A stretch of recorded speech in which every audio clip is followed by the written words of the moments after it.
Spirits Rebellious by Kahlil Gibran. Madame Rose Hanie. Part 1. Miserable is the man who loves a woman and takes her for a wife, pouring at her feet the sweat of his skin and the blood of his body and the life of his heart, and placing in her hands the fruit of his toil and the revenue of highest diligence, for when he slowly wakes up, he finds that the heart, which he endeavored to buy, is given freely and in sincerity to another man for the enjoyment of its hidden secrets and deepest love. Miserable is the woman who arises from the inattentiveness and restlessness of youth and finds herself in the home of a man showering her with his glittering gold and precious gifts and according her all the honors and grace of lavish entertainment, but unable to satisfy her soul with the heavenly wine which God pours from the eyes of a man into the heart of a woman. I knew Rashid Bain Aman since I was a youngster. He was a Lebanese, born and reared in the city of Beirut. Being a member of an old and rich family which preserved the tradition and glory of his ancestry, Rashid was fond of citing incidents that dealt mainly with the nobility of his forefathers. In his routine life he followed their beliefs and customs which, at that time, prevailed in the Middle East. Rashid Bain Aman was generous and good-hearted, but like many of the Syrians, looked only at the superficial things instead of reality. He never hearkened to the dictates of his heart, but busied himself in obeying the voices of his environment. He amused himself with shimmering objects that blinded his eyes and heart to life's secrets. His soul was diverted away from an understanding of the law of nature, and to a temporary self-gratification. He was one of those men who hastened to confess their love or disgust to the people, then regretted their impulsiveness when it was too late for recall. And then shame and ridicule befell them, instead of pardon or sanction. These are the characteristics that prompted Rashid Bain Aman to marry Rose Hanie far before her soul embraced his soul in the shadow of the true love that makes union a paradise. After a few years of absence, I returned to the city of Beirut. As I went to visit Rashid Bain Aman, I found him pale and thin. On his face one could see the specter of bitter disappointment. His sorrowful eyes bespoke his crushed heart and melancholy soul.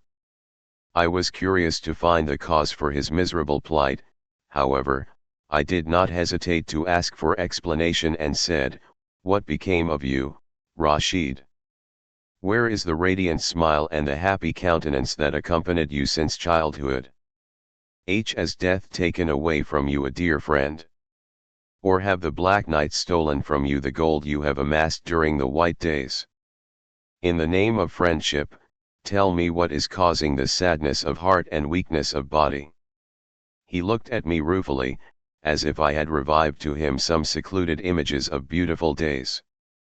With a distressed and faltering voice he responded, "When a person loses a friend, he consoles himself with the many other friends about him, and if he loses his gold, he meditates for a while and casts misfortune from his mind, especially when he finds himself healthy and still laden with ambition. But when a man loses the ease of his heart, where can he find comfort, and with what can he replace it? What mind can master it? When death strikes close by, you will suffer. But when the day and the night pass, you will feel the smooth touch of the soft fingers of life, then you will smile and rejoice. Destiny comes suddenly, bringing concern. She stares at you with horrible eyes and clutches you at the throat with sharp fingers and hurls you to the ground and tramples upon you with ironclad feet. Then she laughs and walks away, but later regrets her actions and asks you through good fortune to forgive her. She stretches her silky hand and lifts you high and sings to you the song of hope and causes you to lose your cares. She creates in you a new zest for confidence and ambition. If your lot in life is a beautiful bird that you love dearly, you gladly feed to him the seeds of your inner self, and make your heart his cage and your soul his nest. But while you are affectionately admiring him and looking upon him with the eyes of love, he escapes from your hands and flies very high, then he descends and enters into another cage and never comes back to you. What can you do? Where can you find patience and condolence? How can you revive your hopes and dreams?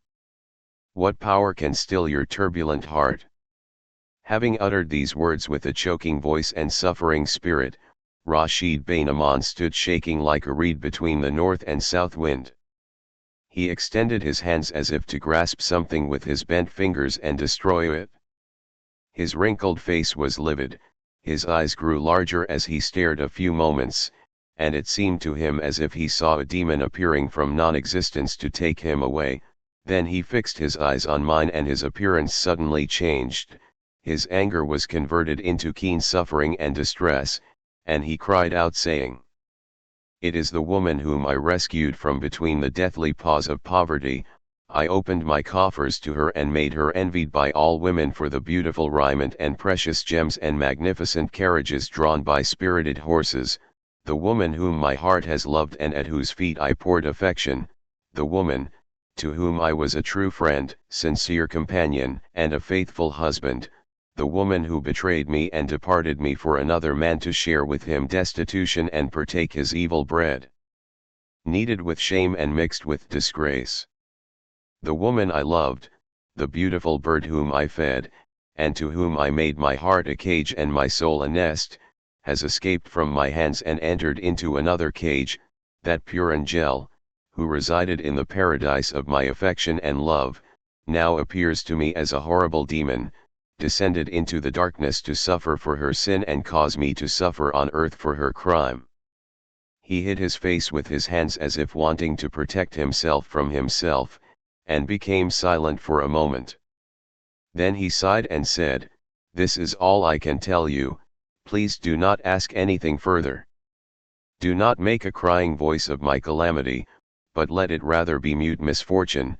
Perhaps it will grow in silence and deaden me away so that I may rest at last with peace." I rose with tears in my eyes and mercy in my heart, and silently bade him goodbye. My words had no power to console his wounded heart, and my knowledge had no torch to illuminate his gloomy self. Part 2. A few days thereafter I met Madame Rose Hanie for the first time, in a poor hovel, surrounded by flowers and trees. She had heard of me through Rashid Bey Naman, the man whose heart she had crushed and stamped upon and left under the terrible hoofs of life. As I looked at her beautiful bright eyes, and heard her sincere voice, I said to myself, can this be the sordid woman? Can this clear face hide an ugly soul and a criminal heart? Is this the unfaithful wife? Is this the woman of whom I have spoken evil and imagined as a serpent disguised in the form of a beautiful bird? Then I whispered again to myself saying, is it this beautiful face that made Rashid Bey Naman miserable? Haven't we heard that obvious beauty is the cause of many hidden distresses and deep suffering? Is not the beautiful moon, that inspires the poets, the same moon that angers the silence of the sea with a terrible roar? As we seated ourselves, Madame Rose Hanie seemed to have heard and read my thoughts and wanted not to prolong my doubts. She leaned her beautiful head upon her hands and with a voice sweeter than the sound of the lyre, she said, I have never met you, but I heard the echoes of your thoughts and dreams from the mouths of the people, and they convinced me that you are merciful and have understanding for the oppressed woman, the woman whose heart secrets you have discovered and whose affections you have known. Allow me to reveal to you the full contents of my heart so you may know that Rose Hanie never was an unfaithful woman. I was scarcely 18 years of age when fate led me to Rashid Bey Naman, who was then 40 years old. He fell in love with me, according to what the people say, and took me for a wife and put me in his magnificent home, placing at my disposal clothes and precious gems. He exhibited me as a strange rarity at the homes of his friends and family. He smiled with triumph when he saw his contemporaries looking at me with surprise and admiration.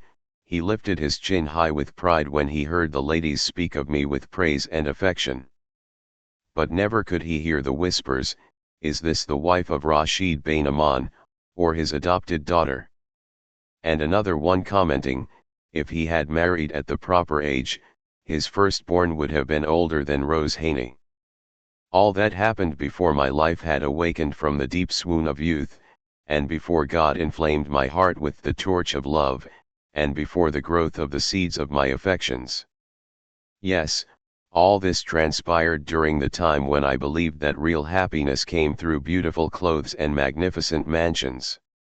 When I woke up from the slumber of childhood, I felt the flames of sacred fire burning in my heart, and a spiritual hunger gnawing at my soul, making it suffer. When I opened my eyes, I found my wings moving to the right and left, trying to ascend into the spacious firmament of love, but shivering and dropping under the gusts of the shackles of laws that bound my body to a man before I knew the true meaning of that law.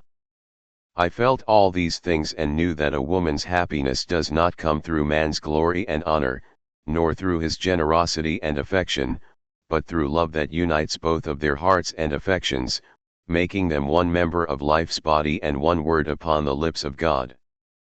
When truth showed herself to me, I found myself imprisoned by law in the mansion of Rashid Bain Aman, like a thief stealing his bread and hiding in the dark and friendly corners of the night. I knew that every hour spent with him was a terrible lie written upon my forehead with letters of fire before heaven and earth.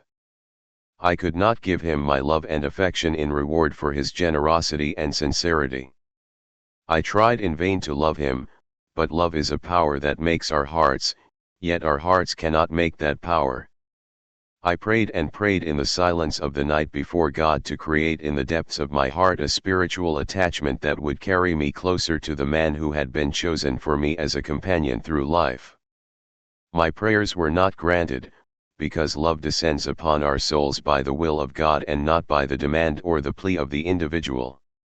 Thus I remained for 2 years in the home of that man, envying the birds of the field their freedom while my friends envied me my painful chains of gold.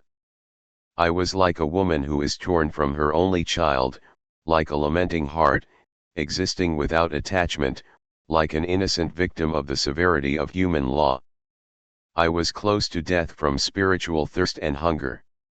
One dark day, as I looked behind the heavy skies, I saw a gentle light pouring from the eyes of a man who was walking forlornly on the path of life. I closed my eyes to that light and said to myself, "Oh, my soul, darkness of the grave is thy lot, do not be greedy for the light." Then I heard a beautiful melody from heaven that revived my wounded heart with its purity, but I closed my ears and said, "Oh, my soul, the cry of the abyss is thy lot, do not be greedy for heavenly songs."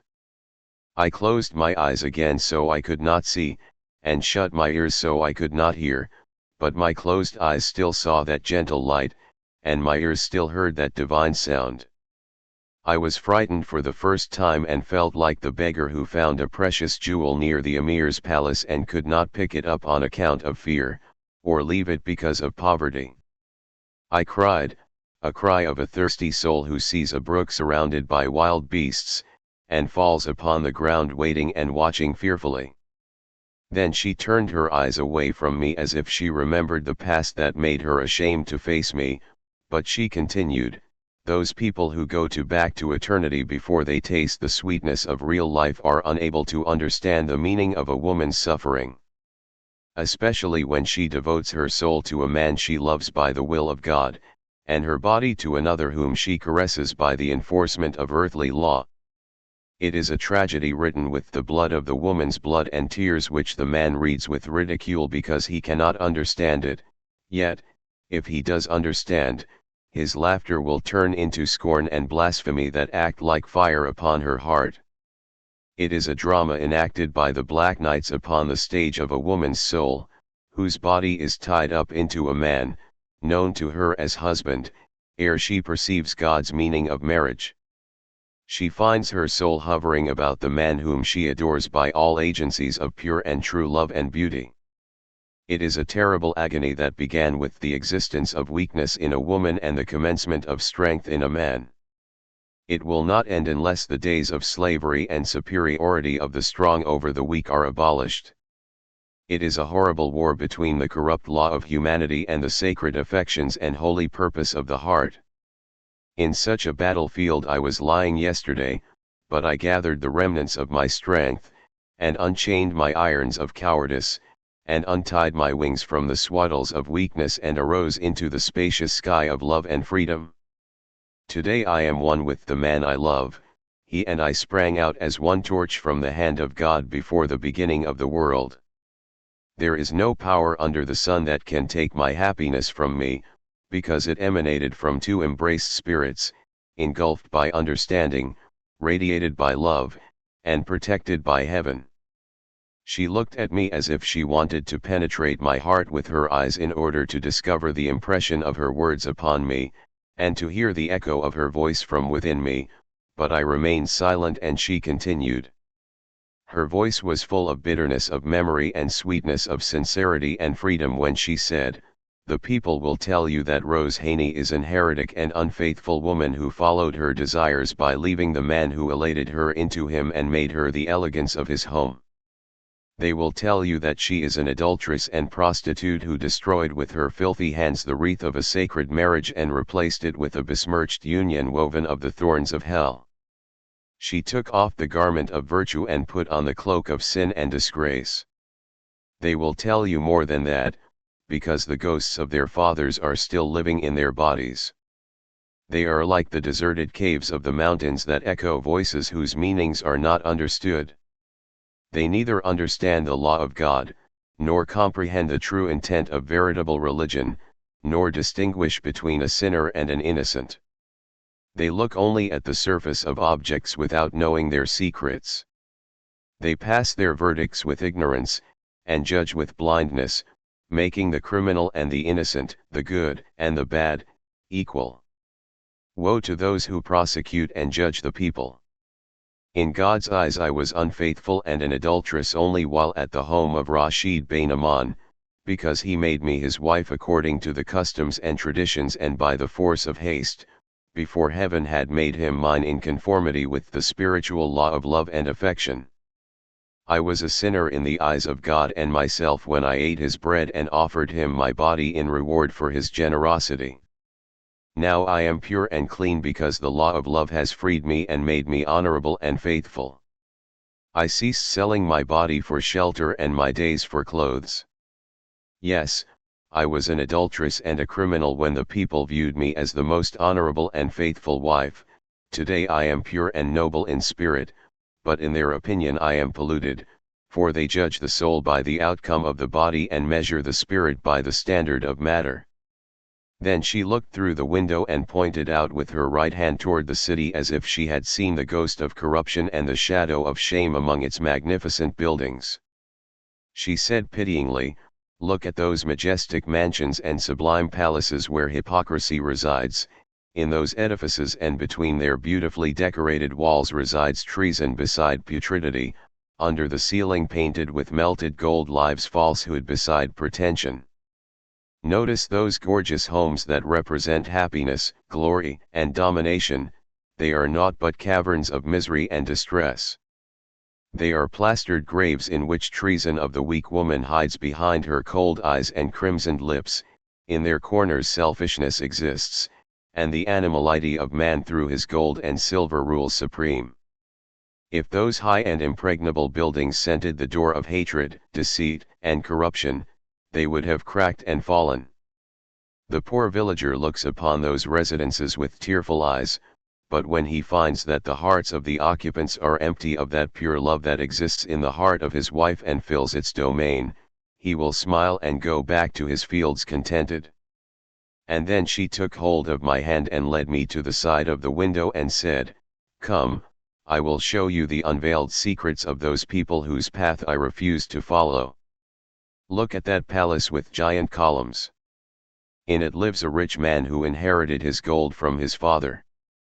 After having led a life of filth and putrefaction, he married a woman about whom he knew nothing except that her father was one of the Sultan's dignitaries. As soon as the wedding trip was over he became disgusted and commenced associations with women who sell their bodies for pieces of silver. His wife was left alone in that palace like an empty bottle left by a drunkard.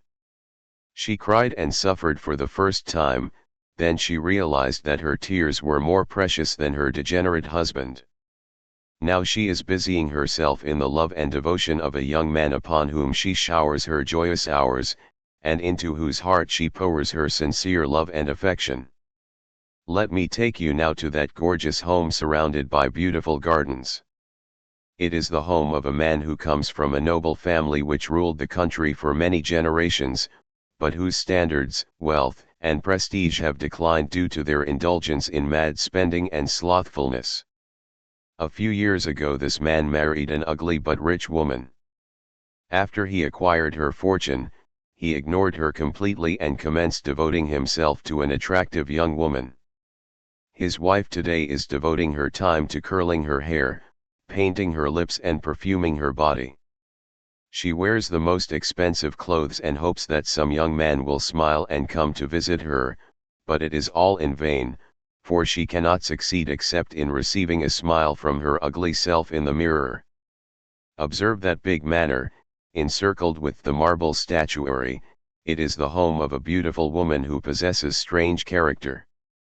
When her first husband died, she inherited all his money and estate. Then she selected a man with a weak mind and feeble body and became his wife to protect herself from the evil tongues, and to use him as a shield for her abominations. She is now among her admirers like a bee that sucks the sweetest and most delicious flowers.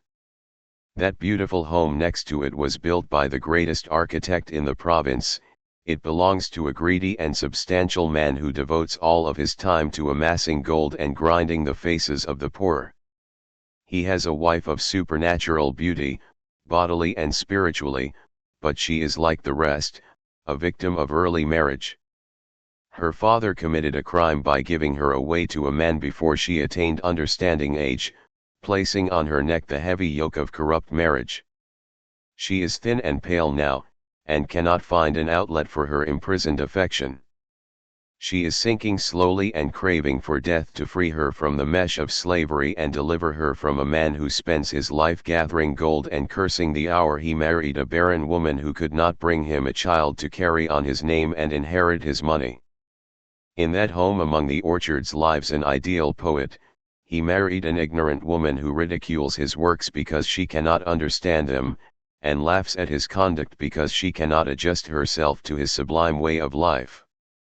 That poet found freedom from despair in his love for a married woman who appreciates his intelligence and inspires him by kindling in his heart the torch of affections, and revealing to him the most beautiful and eternal sayings by means of her charm and beauty.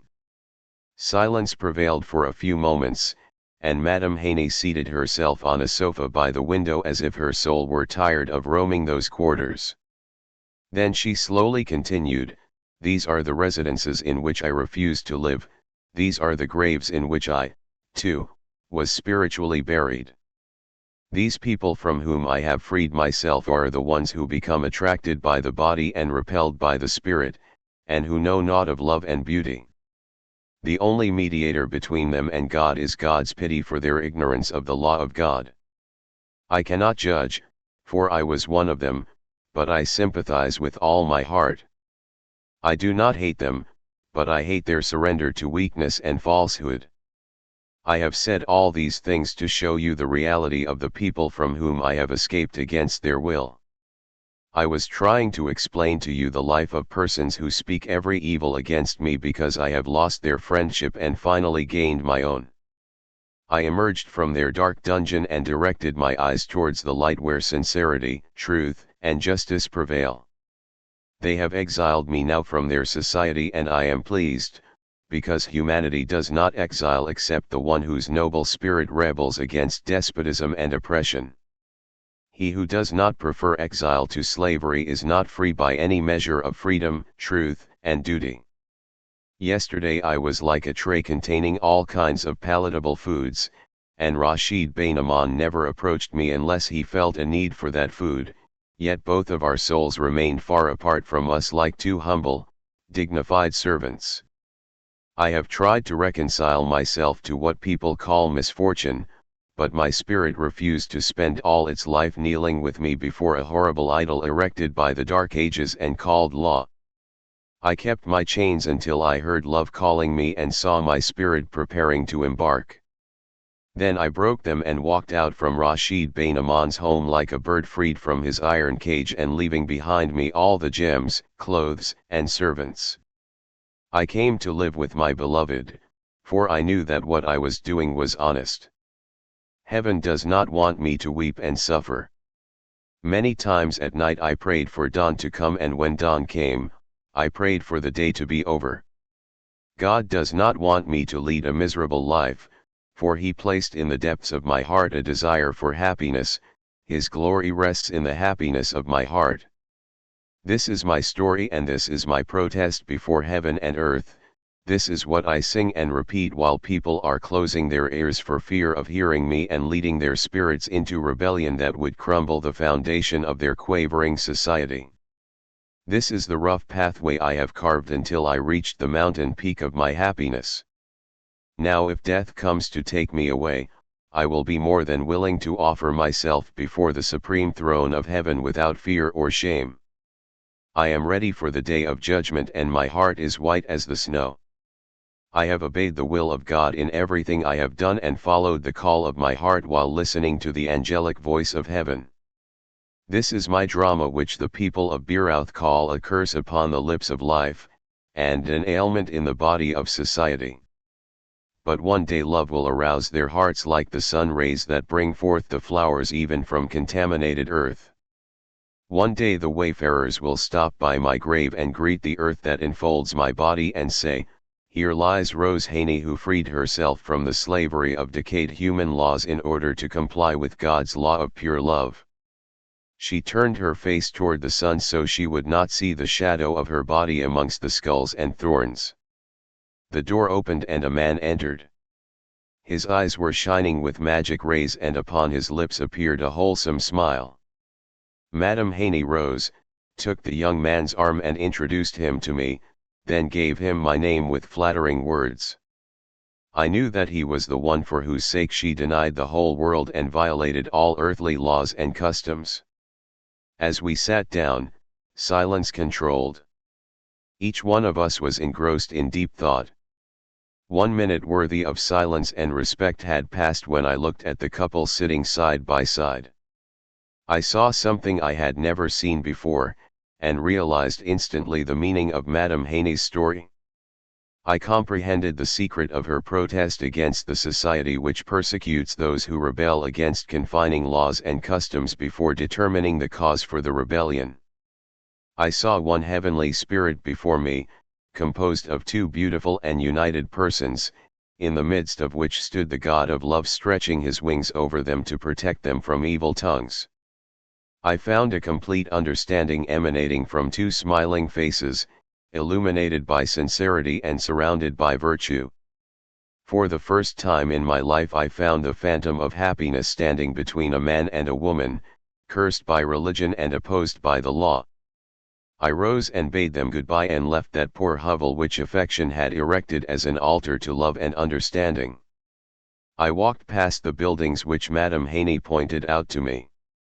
As I reached the end of these quarters I remembered Rashid Bain Aman and meditated his miserable plight and said to myself, "He is oppressed, will heaven ever listen to him if he complains about Madame Hanie? Had that woman done wrong when she left him and followed the freedom of her heart? Or did he commit a crime by subduing her heart into love? Which of the two is the oppressed and which is the oppressor?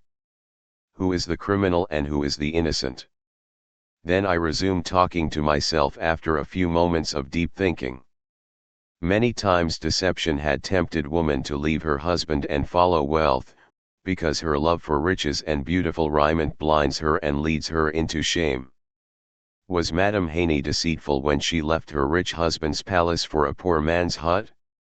Many times ignorance kills a woman's honor and revives her passion.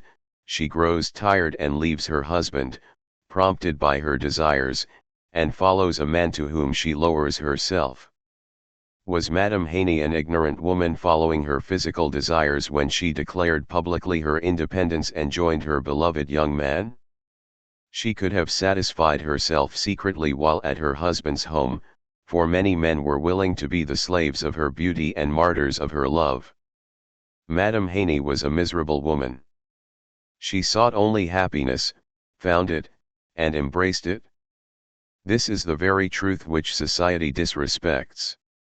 Then I whispered through the ether and inquired of myself, is it permissible for a woman to buy her happiness with her husband's misery? And my soul added, is it lawful for a man to enslave his wife's affection when he realizes he will never possess it?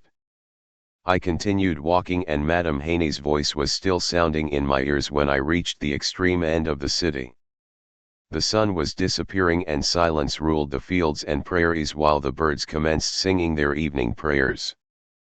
I stood there meditating, and then I sighed and said, before the throne of freedom, the trees rejoice with the frolicsome breeze and enjoy the rays of the sun and the beams of the moon. Through the ears of freedom these birds whisper and around freedom they flutter to the music of the brooks. Throughout the sky of freedom these flowers breathe their fragrance and before freedom's eyes they smile when day comes.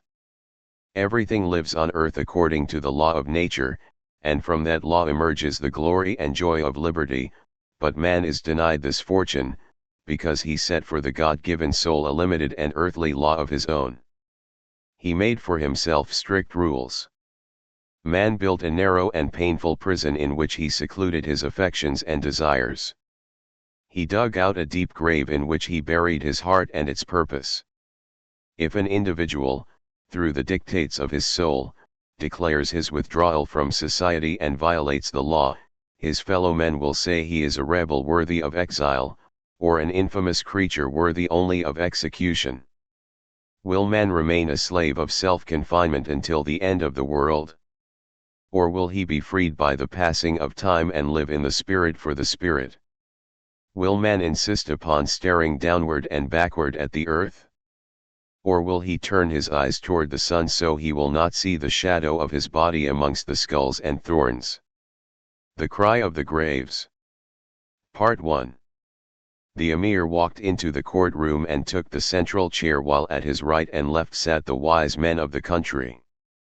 The guards, armed with swords and spears, stood in attention, and the people who came to witness the trial rose and bowed ceremoniously to the Emir whose eyes emanated a power that revealed horror to their spirits and fear to their hearts. As the court came to order and the hour of judgment approached, the Emir raised his hand and shouted saying, "Bring forth the criminals singly and tell me what crimes they have committed." The prison door opened like the mouth of a ferocious yawning beast. In the obscure corners of the dungeon one could hear the echo of shackles rattling in unison with the moaning and lamentations of the prisoners. The spectators were eager to see the prey of death emerging from the depths of that inferno. A few moments later, two soldiers came out leading a young man with his arms pinioned behind his back. His stern face bespoke nobility of spirit and strength of the heart. He was halted in the middle of the courtroom and the soldiers marched a few steps to the rear. The Emir stared at him steadily and said, "What crime has this man, who is proudly and triumphantly standing before me, committed?" One of the courtmen responded, "He is a murderer. Yesterday he slew one of the Emir's officers who was on an important mission in the surrounding villages. He was still grasping the bloody sword when he was arrested." The Emir retorted with anger, "Return the man to the dark prison and tie him with heavy chains, and at dawn cut off his head with his own sword and throw his body in the wood so that the beasts may eat the flesh, and the air may carry its remindful door into the noses of his family and friends." The youth was returned to prison while the people looked upon him with sorrowful eyes, for he was a young man in the spring of life. The soldiers returned back again from the prison leading a young woman of natural and frail beauty. She looked pale and upon her face appeared the signs of oppression and disappointment. Her eyes were soaked with tears and her head was bent under the burden of grief. After eyeing her thoroughly, the Emir exclaimed, "And this emaciated woman, who is standing before me like the shadow beside a corpse, what has she done?" One of the soldiers answered him, saying, "She is an adulteress. Last night her husband discovered her in the arms of another. After her lover escaped, her husband turned her over to the law. The emir looked at her while she raised her face without expression, and he ordered, "Take her back to the dark room and stretch her upon a bed of thorns so she may remember the resting place which she polluted with her fault. Give her vinegar mixed with gall to drink so she may remember the taste of those sweet kisses. At dawn drag her naked body outside the city and stone her. Let the wolves enjoy the tender meat of her body and the worms pierce her bones." As she walked back to the dark cell, the people looked upon her with sympathy and surprise. They were astonished with the emir's justice and grieved over her fate. The soldiers reappeared, bringing with them a sad man with shaking knees and trembling like a tender sapling before the north wind. He looked powerless, sickly, and frightened, and he was miserable and poor. The emir stared at him loathfully and inquired, "And this filthy man, who is like dead amongst the living, what has he done?" One of the guards returned, "He is a thief who broke into the monastery and stole the sacred vases which the priests found under his garment when they arrested him." As a hungry eagle who looks at a bird with broken wings, the emir looked at him and said, "Take him back to the jail and chain him, and at dawn drag him into a lofty tree and hang him between heaven and earth so his sinful hands may perish and the members of his body may be turned into particles and scattered by the wind."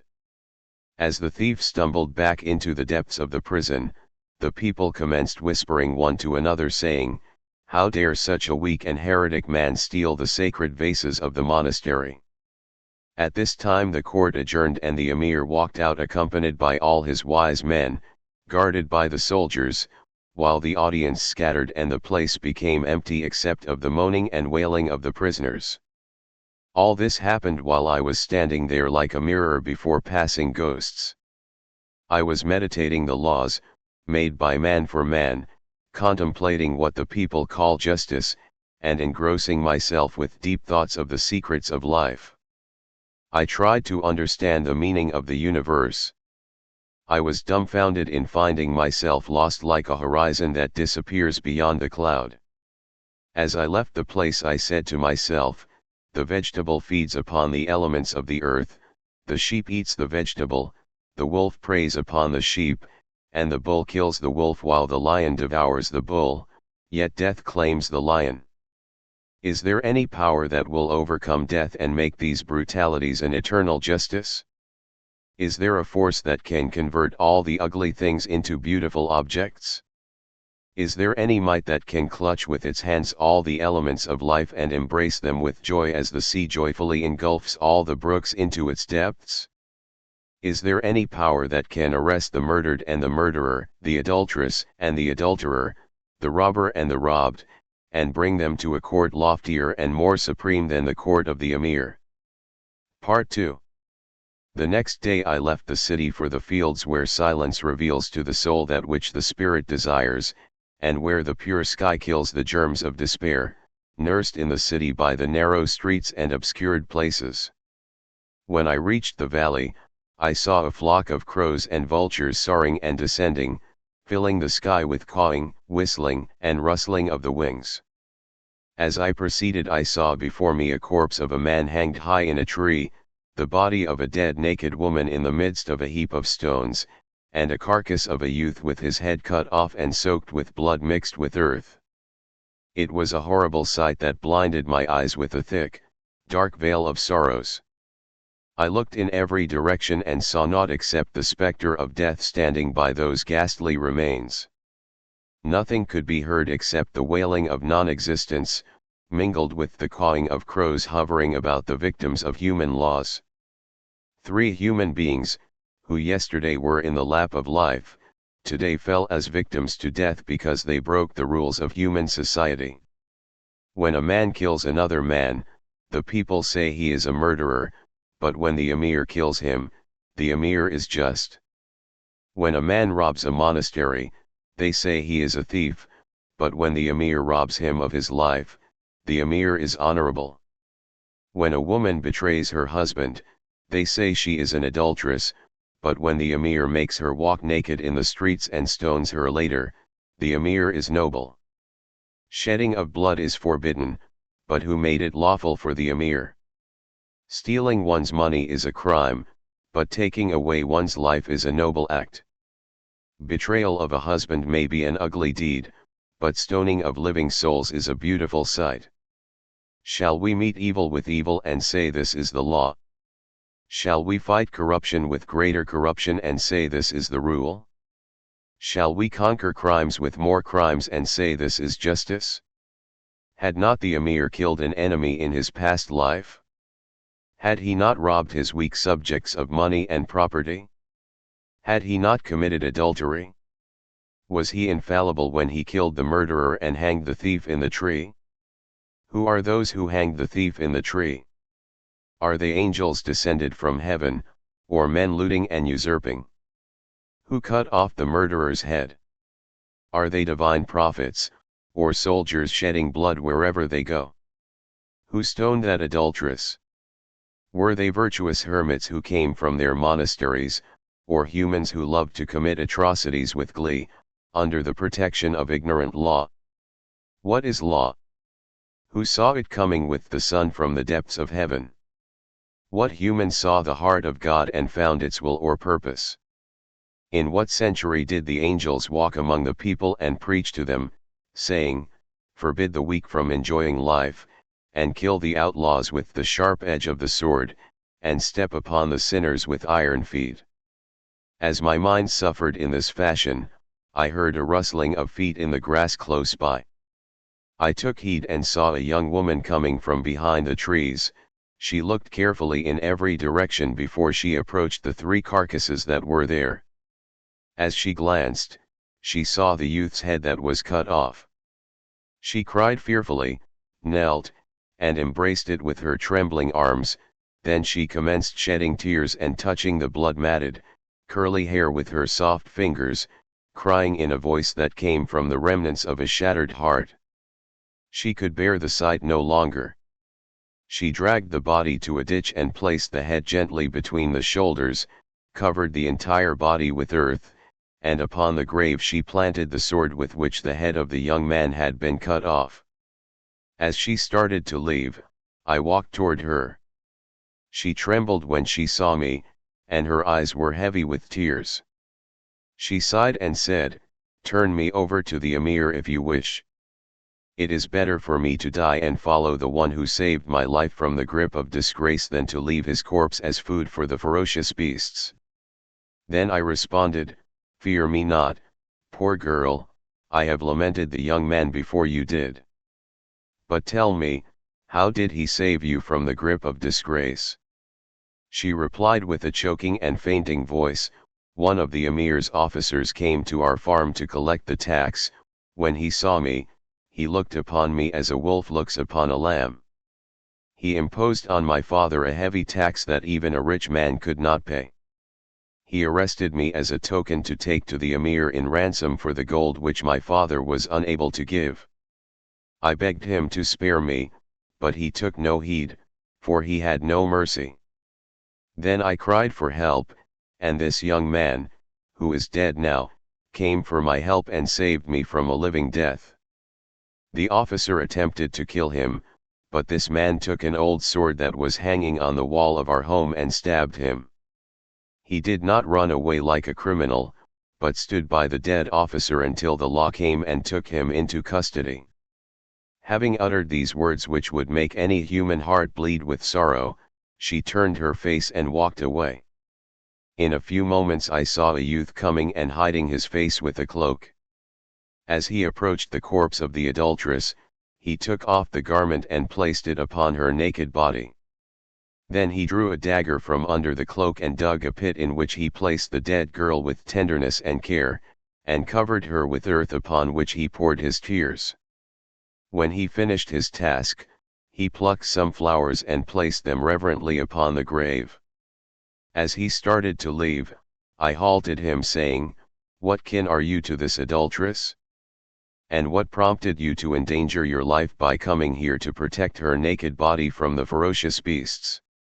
When he stared at me, his sorrowful eyes bespoke his misery, and he said, "I am the unfortunate man for whose love she was stoned.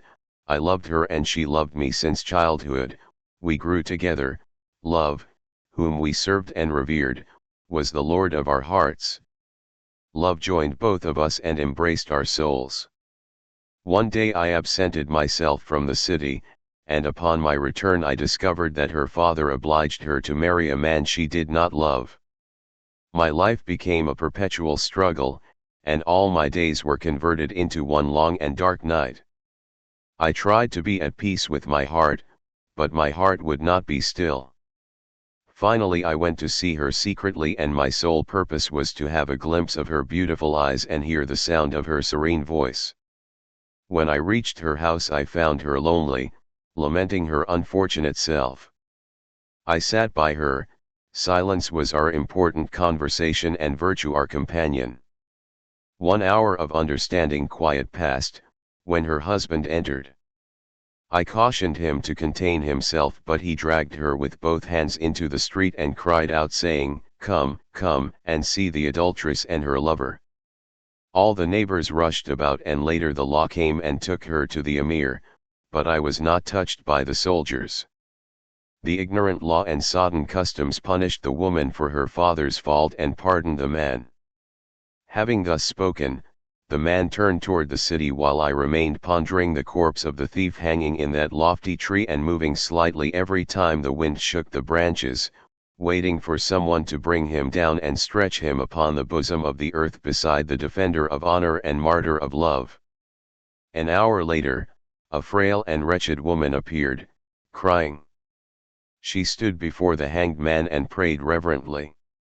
Then she struggled up into the tree and gnawed with her teeth on the linen rope until it broke and the dead fell on the ground like a huge wet cloth, whereupon she came down, dug a grave, and buried the thief by the side of the other 2 victims. After covering him with earth, she took 2 pieces of wood and fashioned a cross and placed it over the head. When she turned her face to the city and started to depart, I stopped her, saying, "What incited you to come and bury this thief?" She looked at me miserably and said, "He is my faithful husband and merciful companion, he is the father of my children, 5 young ones starving to death, the oldest is 8 years of age, and the youngest is still nursing. My husband was not a thief, but a farmer working in the monastery's land, making our living on what little food the priests and monks gave him when he returned home at eventide. He had been farming for them since he was young, and when he became weak, they dismissed him, advising him to go back home and send his children to take his place as soon as they grew older. He begged them in the name of Jesus and the angels of heaven to let him stay, but they took no heed of his plea. They had no mercy on him nor on his starving children who were helplessly crying for food. He went to the city seeking employment, but in vain, for the rich did not employ except the strong and the healthy. Then he sat on the dusty street stretching his hand toward all who passed, begging and repeating the sad song of his defeat in life, while suffering from hunger and humiliation, but the people refused to help him, saying that lazy people did not deserve alms. On night, hunger gnawed painfully at our children. Especially the youngest, who tried hopelessly to nurse on my dry breast. My husband's expression changed and he left the house under the cover of the night. He entered the monastery's bin and carried out a bushel of wheat. As he emerged, the monks woke up from their slumber and arrested him after beating him mercilessly. At dawn they brought him to the emir and complained that he came to the monastery to steal the golden vases of the altar. He was placed in prison and hanged the 2nd day. He was trying to fill the stomachs of his little hungry one with the wheat he had raised by his own labor, but the emir killed him and used his flesh as food to fill the stomachs of the birds and the beasts. Having spoken in this manner, she left me alone in a sorrowful plight and departed. I stood there before the graves like a speaker suffering wordlessness while trying to recite a eulogy. I was speechless, but my falling tears substitute for my words and spoke for my soul. My spirit rebelled when I attempted to meditate a while, because the soul is like a flower that folds its petals when dark comes, and breathes not its fragrance into the phantoms of the night. I felt as if the earth that enfolded the victims of oppression in that lonely place were filling my ears with sorrowful tunes of suffering souls, and inspiring me to talk. I resorted to silence, but if the people understood what silence reveals to them, they would have been as close to God as the flowers of the valleys. If the flames of my sighing soul had touched the trees, they would have moved from their places and marched like a strong army to fight the emir with their branches and tear down the monastery upon the heads of those priests and monks. I stood there watching, and felt that the sweet feeling of mercy and the bitterness of sorrow were pouring from my heart upon the newly dug graves, a grave of a young man who sacrificed his life in defending a weak maiden, whose life and honor he had saved from between the paws and teeth of a savage human, a youth whose head was cut off in reward for his bravery, and his sword was planted upon his grave by the one he saved, as a symbol of heroism before the face of the sun that shines upon an empire laden with stupidity and corruption. A grave of a young woman whose heart was inflamed with love before her body was taken by greed, usurped by lust, and stoned by tyranny. She kept her faith until death. Her lover placed flowers upon her grave to speak through their withering hours of those souls whom love had selected and blessed among a people blinded by earthly substance and muted by ignorance. A grave of a miserable man, weakened by hard labor in the monastery's land, who asked for bread to feed his hungry little ones, and was refused. He resorted to begging, but the people took no heed. When his soul led him to restore a small part of the crop which he had raised and gathered, he was arrested and beaten to death. His poor widow erected a cross upon his head as a witness in the silence of the night before the stars of heaven to testify against those priests who converted the kind teaching of Christ into sharp swords by which they cut the people's necks and tore the bodies of the weak. The sun disappeared behind the horizon as if tiring of the world's troubles and loathing the people's submission. At that moment the evening began to weave a delicate veil from the sinews of silence and spread it upon nature's body. I stretched my hand toward the graves, pointing at their symbols, lifted my eyes toward heaven and cried out, "Oh, bravery, this is your sword, buried now in the earth. Oh, love, these are your flowers, scorched by fire. Oh, Lord Jesus, this is thy cross, submerged in the obscurity of the night." Kahlil the Heretic. Part 1. Sheikh Abbas was looked upon as a prince by the people of a solitary village in North Lebanon. His mansion stood in the midst of those poor villagers' huts like a healthy giant amidst the sickly dwarfs. He lived amid luxury while they pursued an existence of penury. They obeyed him and bowed reverently before him as he spoke to them. It seemed as though the power of mind had appointed him its official interpreter and spokesman. His anger would make them tremble and scatter like autumn leaves before a strong wind. If he were to slap one's face, it would be heresy on the individual's part to move or lift his head or make any attempt to discover why the blow had come.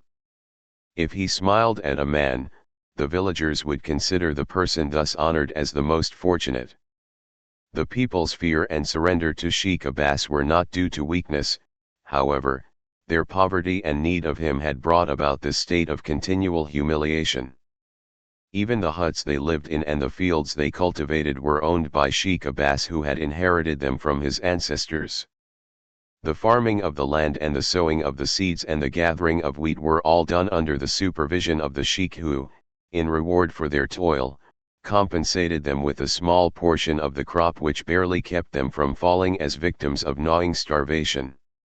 Often many of them were in need of bread before the crop was reaped, and they came to Sheikh Abbas and asked him with pouring tears to advance them a few pias trace or a bushel of wheat, and the sheikh gladly granted their request, for he knew that they would pay their debts doubly when harvest time came. Thus those people remained obligated all their lives, left a legacy of debts to their children, and were submissive to their master, whose anger they had always feared and whose friendship and goodwill they had constantly but unsuccessfully endeavored to win. Part 2. Winter came and brought heavy snow and strong winds. the valleys and the fields became empty of all things except leafless trees which stood as specters of death above the lifeless plains. Having stored the products of the land in the sheik's bins and filled his vases with the wine of the vineyards, the villagers retreated to their huts to spend a portion of their lives idling by the fireside and commemorating the glory of the past ages and relating to one another the tales of weary days and long nights. The old year had just breathed its last into the grey sky. The night had arrived during which the new year would be crowned and placed upon the throne of the universe. The snow began to fall heavily and the whistling winds were racing from the lofty mountains down to the abyss and blowing the snow into heaps to be stored away in the valleys. The trees were shaking under the heavy storms and the fields and knolls were covered with a white floor upon which death was writing vague lines and effacing them. The mist stood as partitions between the scattered villages by the sides of the valleys. The lights that flickered through the windows of those wretched huts disappeared behind the thick veil of nature's wrath. Fear penetrated the fellahin's hearts and the animals stood by their mangers in the sheds, while the dogs were hiding in the corners. One could hear the voices of the screaming winds and thundering of the storms resounding from the depths of the valleys. It seemed as if nature were enraged by the passing of the old year and trying to wrest revenge from those peaceful souls by fighting with weapons of cold and frost. That night under the raging sky, a young man was attempting to walk the winding trail that connected Deir Kizaya with Sheikh Abbas village. The youth's limbs were numbed with cold, while pain and hunger usurped him of his strength. The black raiment he wore was bleached with the falling snow, as if he were shrouded in death before the hour of his death had come. He was struggling against the wind. His progress was difficult, and he took but a few steps forward with each effort. He called for help and then stood silent, shivering in the cold night. He had slim hope, withering between great despair and deep sorrow. He was like a bird with a broken wing, who fell in a stream whose whirlpools carried him down to the depths. The young man continued walking and falling until his blood stopped circulating and he collapsed. He uttered a terrible sound. The voice of a soul who encountered the hollow face of death. A voice of dying youth, weakened by man and trapped by nature. A voice of the love of existence in the space of nothingness. Part 3. On the north side of that village, in the midst of the wind-torn fields, stood the solitary home of a woman named Rachel, and her daughter Miriam who had not then attained the age of 18. Rachel was the widow of Saman Rami, who was found slain 6 years earlier, but the law of man did not find the murderer.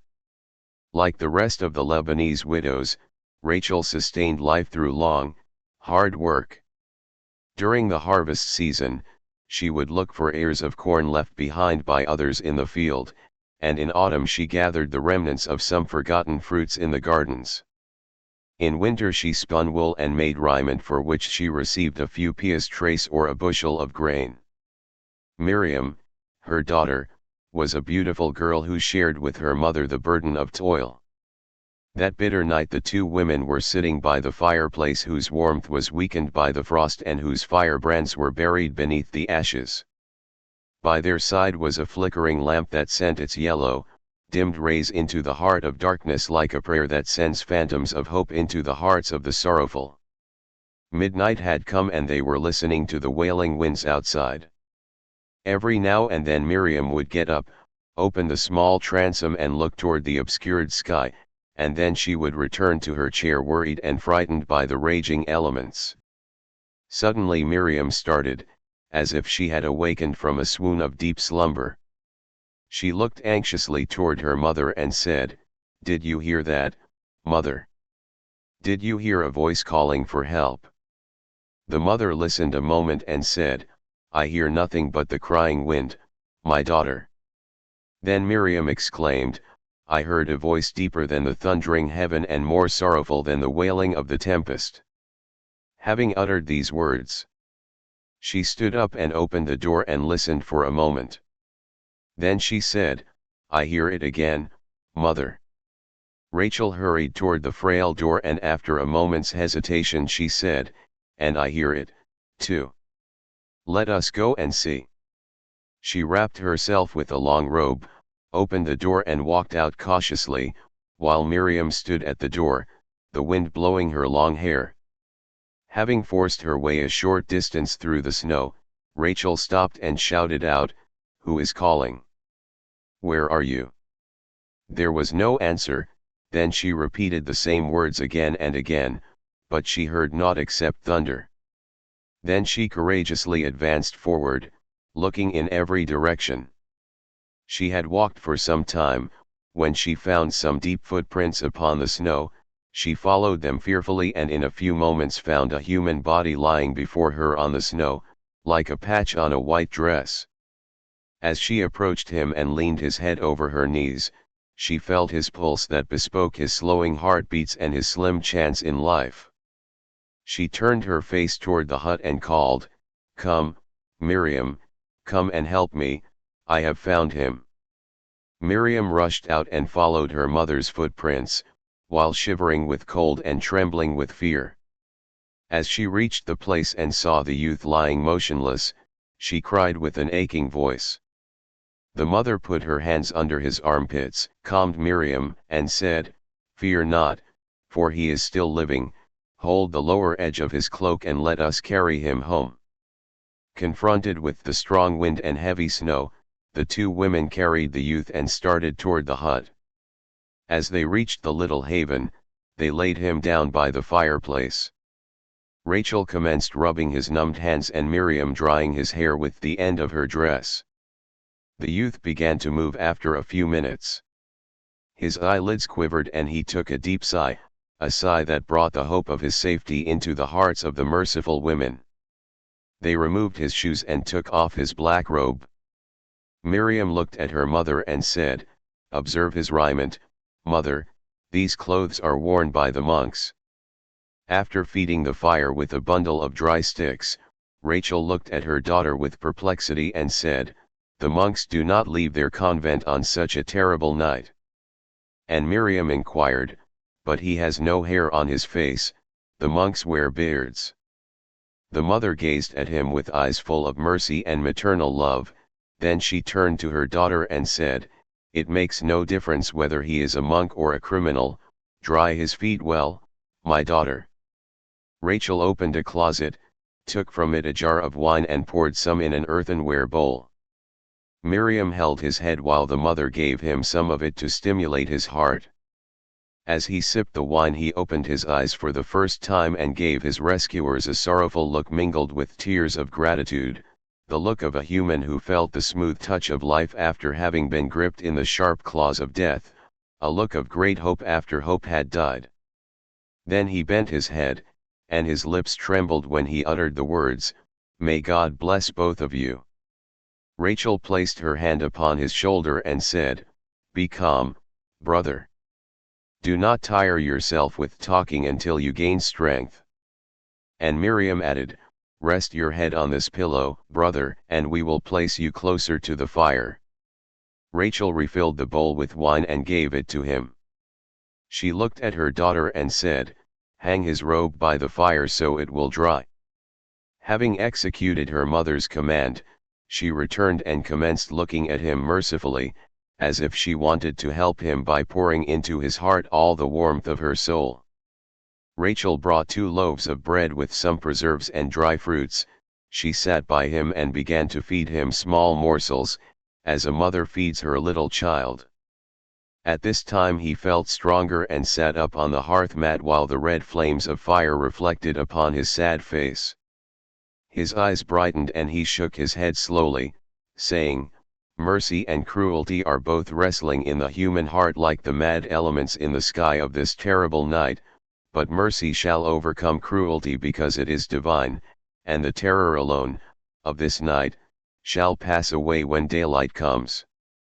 Silence prevailed for a minute and then he added with a whispering voice, "A human hand drove me into desperation and a human hand rescued me. How severe man is, and how merciful man is." And Rachel inquired, "How ventured you, brother, to leave the convent on such a terrible night, when even the beasts do not venture forth?" The youth shut his eyes as if he wanted to restore his tears back into the depths of his heart, whence they came, and he said, "The animals have their caves, and the birds of the sky their nests, but the Son of Man has not place to rest his head." Rachel retorted, "That is what Jesus said about himself." And the young man resumed, "This is the answer for every man who wants to follow the Spirit and the truth in this age of falsehood, hypocrisy, and corruption." After a few moments of contemplation, Rachel said, "But there are many comfortable rooms in the convent, and the coffers are full of gold, and all kinds of provisions. The sheds of the convent are stocked with fat calves and sheep. What made you leave such haven in this deathly night?" The youth sighed deeply and said, "I left that place because I hated it."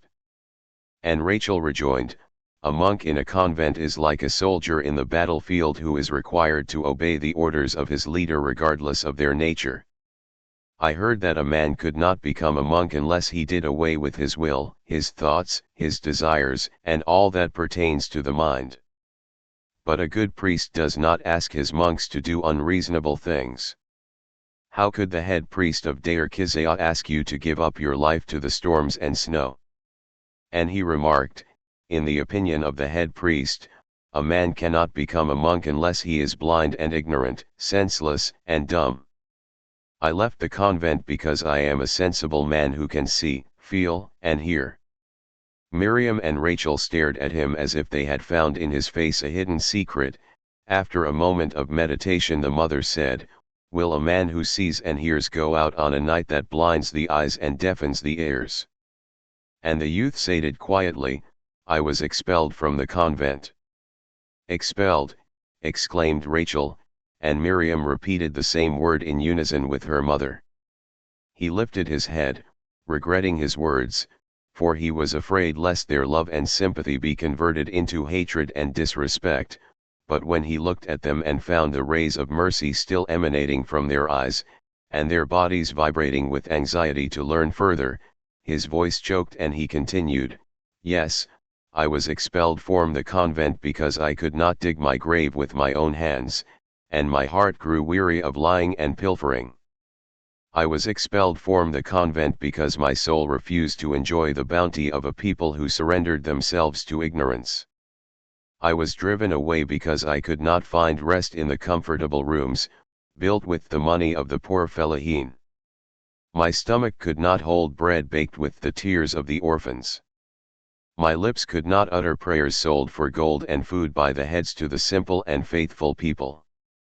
I was expelled from the convent like a filthy leper because I was repeating to the monks the rules that qualified them to their present position." Silence prevailed while Rachel and Miriam were contemplating his words and gazing at him, when they asked, "Are your father and mother living?" And he responded, "I have no father or mother now, a place that is my home." Rachel drew a deep sigh and Miriam turned her face toward the wall to hide her merciful and loving tears. As a withering flower is brought back to life by dewdrops that dawn pours into its begging petals, so the youth's anxious heart was enlivened by his benefactor's affection and kindness.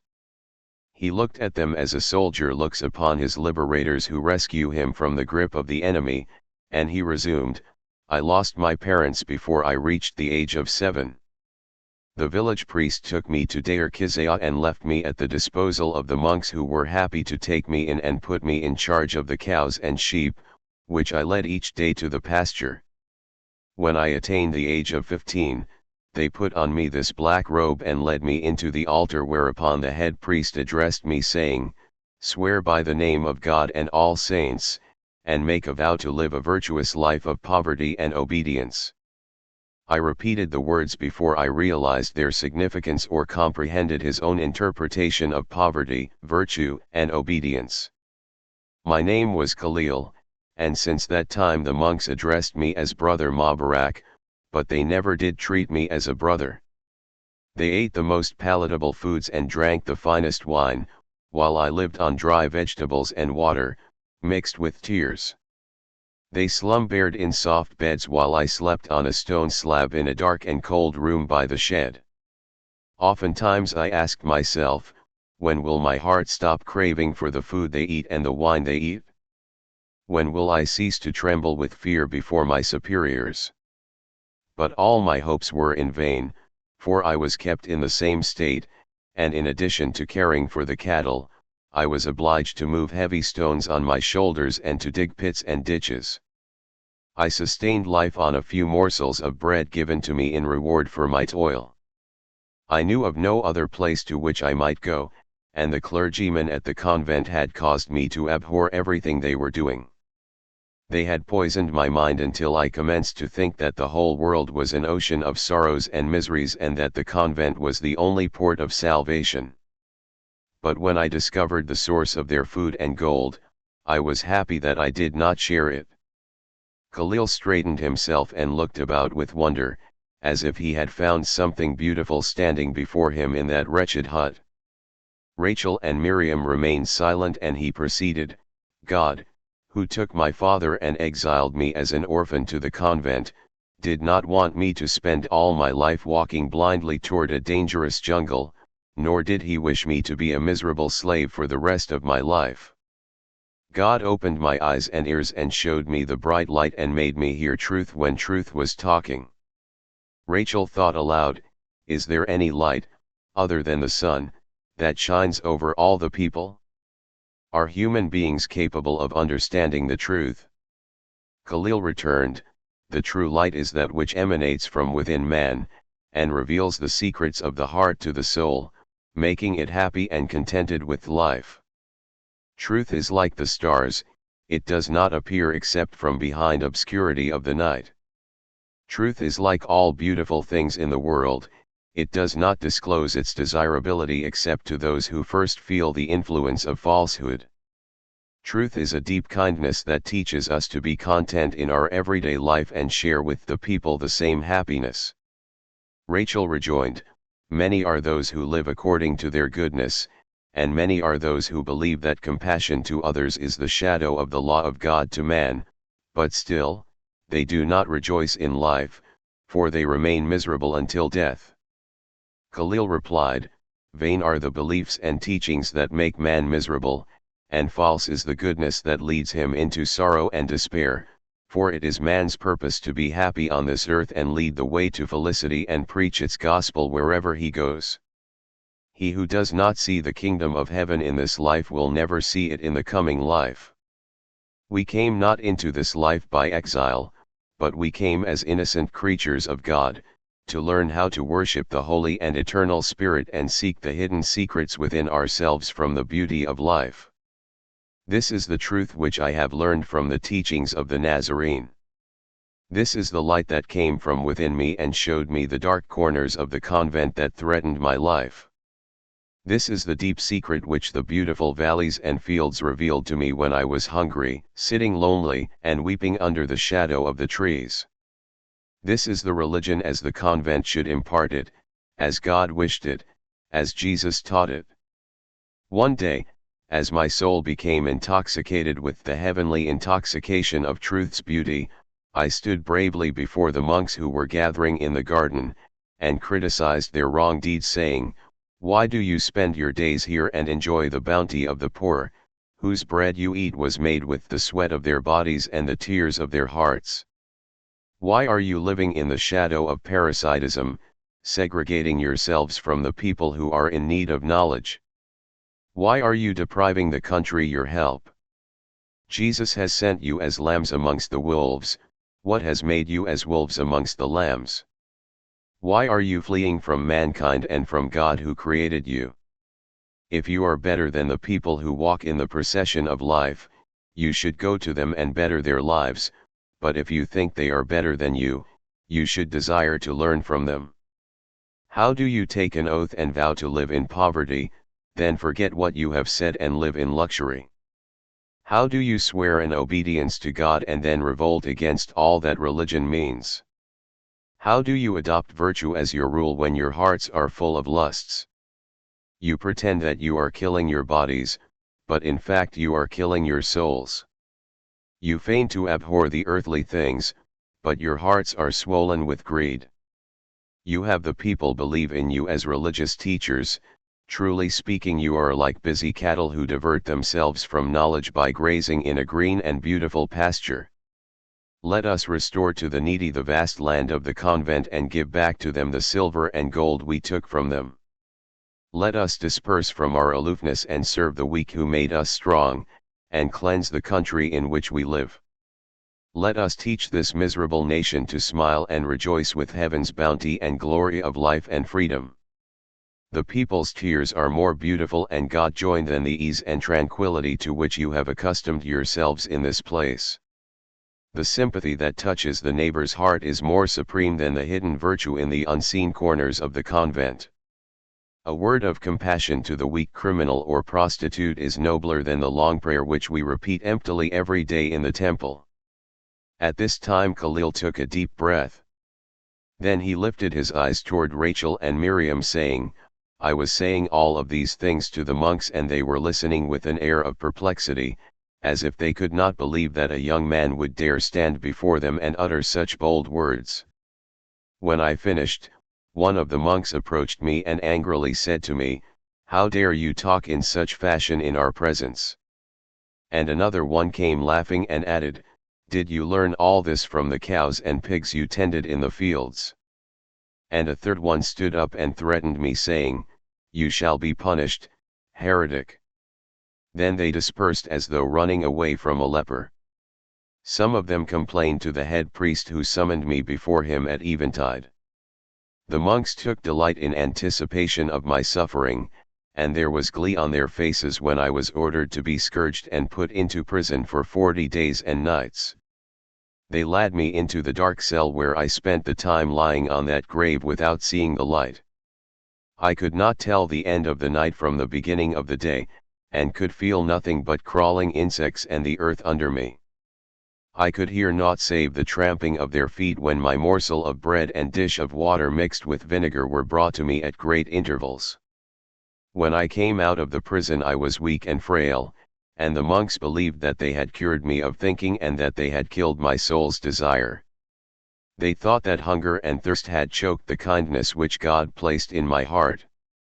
In my 40 days of solitude I endeavored to find a method by which I could help these monks to see the light and hear the true song of life, but all of my ponderings were in vain, for the thick veil which the long ages had woven around their eyes could not be torn away in a short time, and the mortar with which ignorance had cemented their ears was hardened and could not be removed by the touch of soft fingers.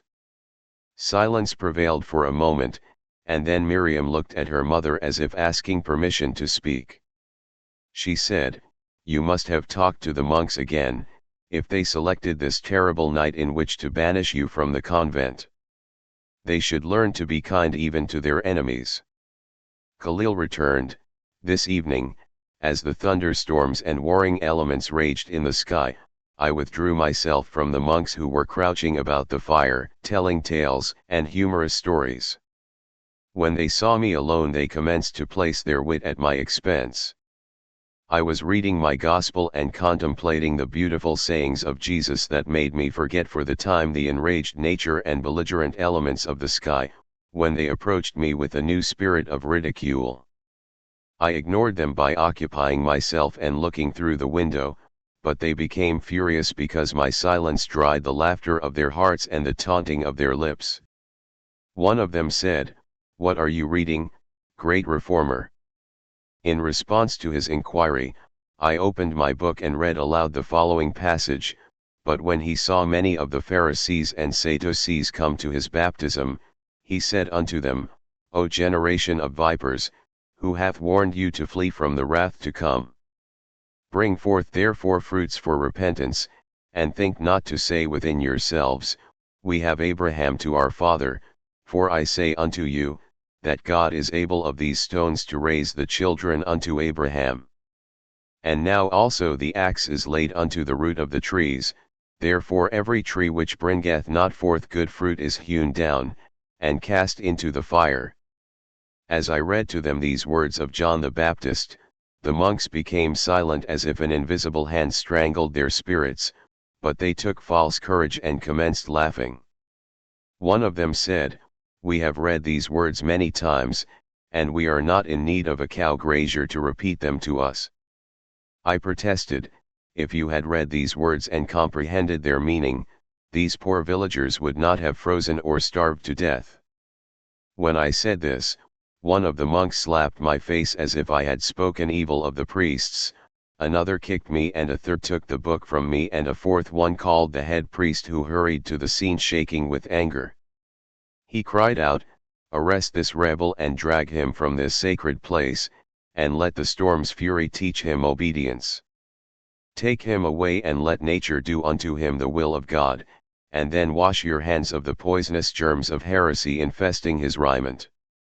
If he should return pleading for forgiveness, do not open the door for him, for the viper will not become a dove if placed in a cage, nor will the briar bear figs if planted in the vineyards." In accordance with the command, I was dragged out by the laughing monks. Before they locked the door behind me, I heard one saying, "Yesterday you were king of cows and pigs, and today you are dethroned, O great reformer. Go now and be the king of wolves and teach them how to live in their lairs." Kahlil sighed deeply, then turned his face and looked toward the flaming fire. With a sweet and loving voice, and with a pained countenance, he said, "Thus was I expelled from the convent, and thus did the monks deliver me over to the hands of death. I fought through the night blindly, the heavy wind was tearing my robe and the piling snow was trapping me feet and pulling me down until I fell, crying desperately for help. I felt that no one heard me except death, but a power which is all knowledge and mercy had heard my cry. That power did not want me to die before I had learned what is left of life's secrets. That power sent you both to me to save my life from the depth of the abyss and non-existence." Rachel and Miriam felt as if their spirits understood the mystery of his soul, and they became his partners in feeling and understanding. Notwithstanding her will, Rachel stretched forth and touched his hand gently while tears coursed down from her eyes, and she said, "He who has been chosen by heaven as a defender of truth will not perish by heaven's own storms and snow." And Miriam added, "The storms and snow may kill the flowers, but cannot deaden the seeds, for the snow keeps them warm from the killing frost." Kahlil's face brightened upon hearing those words of encouragement, and he said, "If you do not look upon me as a rebel and an heretic as the monks did, the persecution which I have sustained in the convent is the symbol of an oppressed nation that has not yet attained knowledge, and this night in which I was on the verge of death is like a revolution that precedes full justice. And from a sensitive woman's heart springs the happiness of mankind, and from the kindness of her noble spirit comes mankind's affection." He closed his eyes and leaned down on the pillow. The two women did not bother him with further conversation, for they knew that the weariness caused by long exposure had allured and captured his eyes. Kahlil slept like a lost child who had finally found safety in his mother's arms. Rachel and her daughter slowly walked to their bed and sat there watching him as if they had found in his trouble-torn face an attraction bringing their souls and hearts closer to him. And the mother whispered, saying, "There is a strange power in his closed eyes that speaks in silence and stimulates the soul's desires." And Miriam rejoined, "His hands, mother, are like those of Christ in the church." The mother replied, "His face possesses at the same time a woman's tenderness and a man's boldness." And the wings of slumber carried the two women's spirits into the world of dream, and the fire went down and turned into ashes, while the light of the oil lamp dimmed gradually and disappeared. The fierce tempest continued its roar, and the obscured sky spread layers of snow, and the strong wind scattered them to the right and the left. Part 4. 5 days passed, and the sky was still heavy with snow, burying the mountains and prairies relentlessly. Kahlil made 3 attempts to resume his journey toward the plains, but Rachel restrained him each time, saying, "Do not give up your life to the blind elements, brother, remain here, for the bread that suffices 2 will also feed 3, and the fire will still be burning after your departure as it was before your arrival. We are poor, brother, but like the rest of the people, we live our lives before the face of the sun and mankind, and God gives us our daily bread. And Miriam was begging him with her kind glances, and pleading with her deep sighs, for since he entered the hut she felt the presence of a divine power in her soul, sending forth life and light into her heart and awakening new affection in the Holy of Holies of her spirit. For the first time she experienced the feeling which made her heart like a white rose that sips the dewdrops from the dawn and breathes its fragrance into the endless firmament. There is no affection purer and more soothing to the spirit than the one hidden in the heart of a maiden who awakens suddenly and fills her own spirit with heavenly music that makes her days like poets' dreams and her nights prophetic. There is no secret in the mystery of life stronger and more beautiful than that attachment which converts the silence of a virgin spirit into a perpetual awareness that makes a person forget the past, for it kindles fiercely in the heart the sweet and overwhelming hope of the coming future. The Lebanese woman distinguishes herself from the woman of other nations by her simplicity. The manner in which she is trained restricts her progress educationally, and stands as a hindrance to her future. Yet for this reason, she finds herself inquiring of herself as to the inclination and mystery of her heart. The Lebanese young woman is like a spring that comes out from the heart of the earth and follows its course through the winding depressions, but since it cannot find an outlet to the sea, it turns into a calm lake that reflects upon its growing surface the glittering stars and the shining moon. Kahlil felt the vibration of Miriam's heart twining steadily about his soul, and he knew that the divine torch that illuminated his heart had also touched her heart. He rejoiced for the first time, like a parched brook greeting the rain, but he blamed himself for his haste, believing that this spiritual understanding would pass like a cloud when he departed from the village. He often spoke to himself saying, "What is this mystery that plays so great a part in our lives? What is this law that drives us into a rough road and stops us just before we reach the mountain top, smiling and glorying, then suddenly we are cast to the depths of the valley, weeping and suffering? What is this life that embraces us like a lover one day, and fights us like an enemy the second day? Was I not persecuted yesterday? Did I not survive hunger and thirst and suffering and mockery for the sake of the truth which heaven had awakened in my heart? Did I not tell the monks that happiness through truth is the will and the purpose of God in man? Then what is this fear? And why do I close my eyes to the light that emanates from that young woman's eyes? I am expelled and she is poor, but is it on bread only that man can live? Are we not, between famine and plenty, like trees between winter and summer? But what would Rachel say if she knew that my heart and her daughter's heart came to an understanding in silence, and approached close to each other and neared the circle of the supreme light? What would she say if she discovered that the young man whose life she saved longed to gaze upon her daughter? What would the simple villagers say if they knew that a young man, reared in the convent, came to their village by necessity and expulsion, and desired to live near a beautiful maiden? Will they listen to me if I tell them that he who leaves the convent to live amongst them is like a bird that flies from the bruising walls of the cage to the light of freedom? What will Sheikh Abbas say if he hears my story? What will the priest of the village do if he learns of the cause of my expulsion? Kahlil was talking to himself in this fashion while sitting by the fireplace, meditating the flames, symbol of his love, and Miriam was stealing a glance now and then at his face and reading his dreams through his eyes, and hearing the echo of his thoughts, and feeling the touch of his love, even though no word was uttered. One night, as he stood by the small transom that faced the valleys where the trees and rocks were shrouded with white coverings, Miriam came and stood by him, looking at the sky. As their eyes turned and met, he drew a deep sigh and shut his eyes as if his soul were sailing in the spacious sky looking for a word. He found no word necessary, for the silence spoke for them.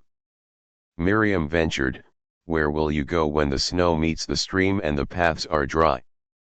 His eyes opened, looking beyond the horizon, and he explained, I shall follow the path to wherever my destiny and my mission for truth shall take me." Miriam sighed sadly and offered, "Why will you not remain here and live close to us?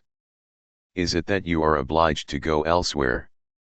He was moved by her kindness and sweet words, but protested, "The villagers here will not accept an expelled monk as their neighbor, and will not permit him to breathe the air they breathe because they believe that the enemy of the convent is an infidel, cursed by God and his saints." Miriam resorted to silence, for the truth that pained her prevented further talk.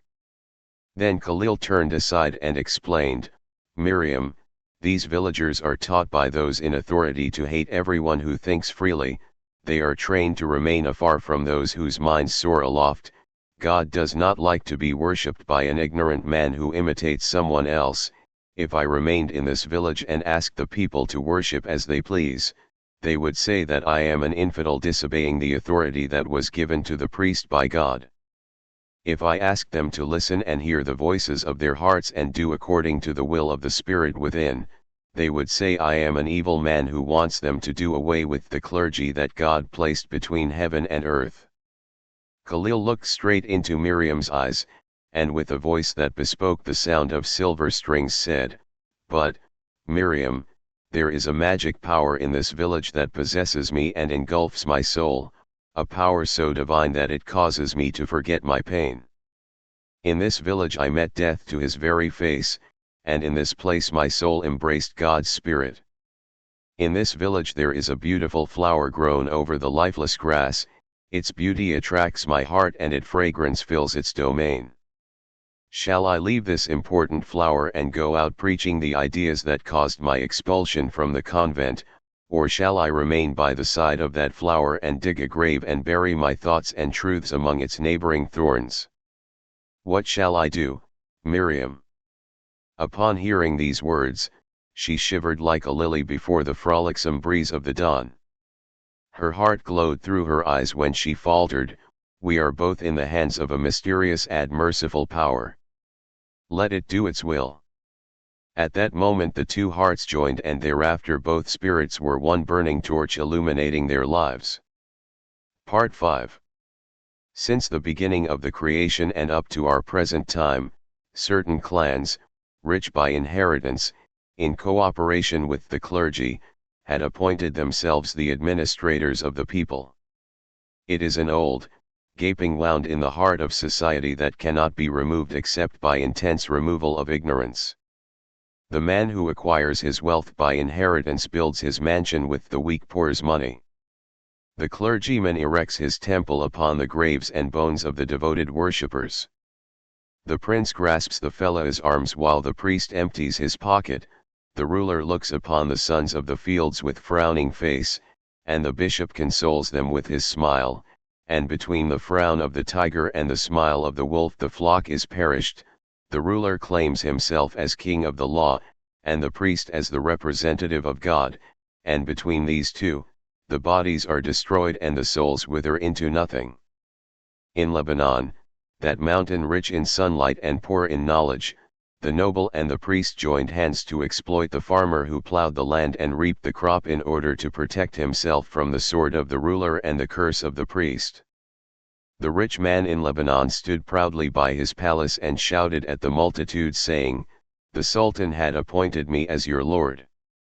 And the priest stands before the altar saying, "God has delegated me as an executive of your souls." But the Lebanese resorted to silence, for the dead could not talk.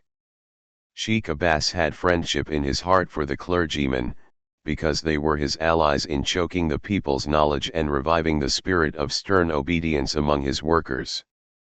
That evening, when Kahlil and Miriam were approaching the throne of love, and Rachel was looking upon them with the eyes of affection, Father Elias informed Sheikh Abbas that the head priest had expelled a rebellious young man from the convent and that he had taken refuge at the house of Rachel, the widow of Saman Rami. And the priest was not satisfied with the little information he gave the sheikh, but commented, "The demon they chased out of the convent cannot become an angel in this village, and the fig tree which is hewn and cast into the fire, does not bear fruit while burning. If we wish to clean this village of the filth of this beast, we must drive him away as the monks did. And the sheikh answered, Are you certain that the young man will be a bad influence upon our people? Is it not better for us to keep him and make him a worker in our vineyards? We are in need of strong men. The priest's face showed his disagreement. Combing his beard with his fingers, he said shrewdly, if he were fit to work, he would not have been expelled from the convent. A student who works in the convent, and who happened to spend last night at my house, informed me that this young man had violated the rules of the head priest by preaching danger-ridden ideas among the monks, and he quoted him as saying, Restore the fields and the vineyards and the silver of the convent to the poor and scatter it in all directions, and help the people who are in need of knowledge. By thus doing, you will please your Father in heaven. On hearing these words, Sheikh Abbas leaped to his feet, and like a tiger making ready to strike the victim, he walked to the door and called to the servants, ordering them to report immediately. 3 men entered, and the sheikh commanded, In the house of Rachel, the widow of Saman Rami, there is a young man wearing a monk's raiment. Tie him and bring him here. If that woman objects to his arrest, drag her out by her braided hair over the snow and bring her with him, for he who helps evil is evil himself. The men bowed obediently and hurried to Rachel's home while the priest and the sheikh discussed the type of punishment to be awarded to Kahlil and Rachel. Part 6. The day was over and the night had come, spreading its shadow over those wretched huts, heavily laden with snow. The stars finally appeared in the sky, like hopes in the coming eternity after the suffering of death's agony. The doors and windows were closed and the lamps were lighted. The fellahin sat by the fireside, warming their bodies. Rachel, Miriam, and Kahlil were seated at a rough wooden table eating their evening meal when there was a knock at the door and 3 men entered. Rachel and Miriam were frightened, but Kahlil remained calm, as if he awaited the coming of those men. One of the sheikh's servants walked toward Kahlil, laid his hand upon his shoulder and asked, Are you the one who was expelled from the convent? And Kahlil responded, Yes, I am the one. What do you want? The man replied, We are ordered to arrest you and take you with us to Sheikh Abbas' home, and if you object we shall drag you out like a butchered sheep over the snow. Rachel turned pale as she exclaimed, What crime has he committed, and why do you want to tie him and drag him out? The 2 women pleaded with tearful voices, saying, He is one individual in the hands of 3 and it is cowardly of you to make him suffer. The men became enraged and shouted, Is there any woman in this village who opposes the sheikh's order? And he drew forth a rope and started to tie Kahlil's hands. Kahlil lifted his head proudly, and a sorrowful smile appeared on his lips when he said, I feel sorry for you men, because you are a strong and blind instrument in the hands of a man who oppresses the weak with the strength of your arms. You are slaves of ignorance. Yesterday I was a man like you, but tomorrow you shall be free in mind as I am now. Between us there is a deep precipice that chokes my calling voice and hides my reality from you, and you cannot hear or see. Here I am, tie my hands and do as you please. The 3 men were moved by his talk and it seemed that his voice had awakened in them a new spirit, but the voice of Sheikh Abbas still rang in their minds, warning them to complete the mission. They bound his hands and led him out silently with a heavy conscience. Rachel and Miriam followed them to the sheikh's home, like the daughters of Jerusalem who followed Christ to Mount Calvary. Part 7. Regardless of its import, news travels swiftly among the fellahin in the small villages, because their absence from the realm of society makes them anxious and busy in discussing the happenings of their limited environs. In winter, when the fields are slumbering under the quilts of snow, and when human life is taking refuge and warming itself by the fireside, the villagers become most inclined to learn of current news in order to occupy themselves. It was not long after Kahlil was arrested, when the story spread like a contagious disease amongst the villagers. They left their huts and hurried like an army from every direction into the home of Sheikh Abbas. When Kahlil's feet stepped into the Sheikh's home, the residence was crowded with men, women, and children who were endeavoring for a glance at the infidel who was expelled from the convent. They were also anxious to see Rachel and her daughter, who had helped Kahlil in spreading the hellish disease of heresy in the pure sky of their village.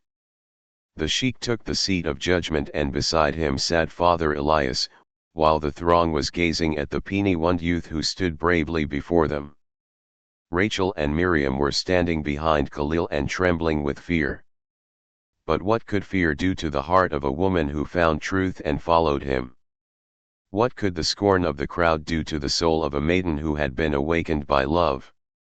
Sheikh Abbas looked at the young man, and with a thundering voice he interrogated him, saying, "What is your name, man?" "Kahlil is my name," answered the youth.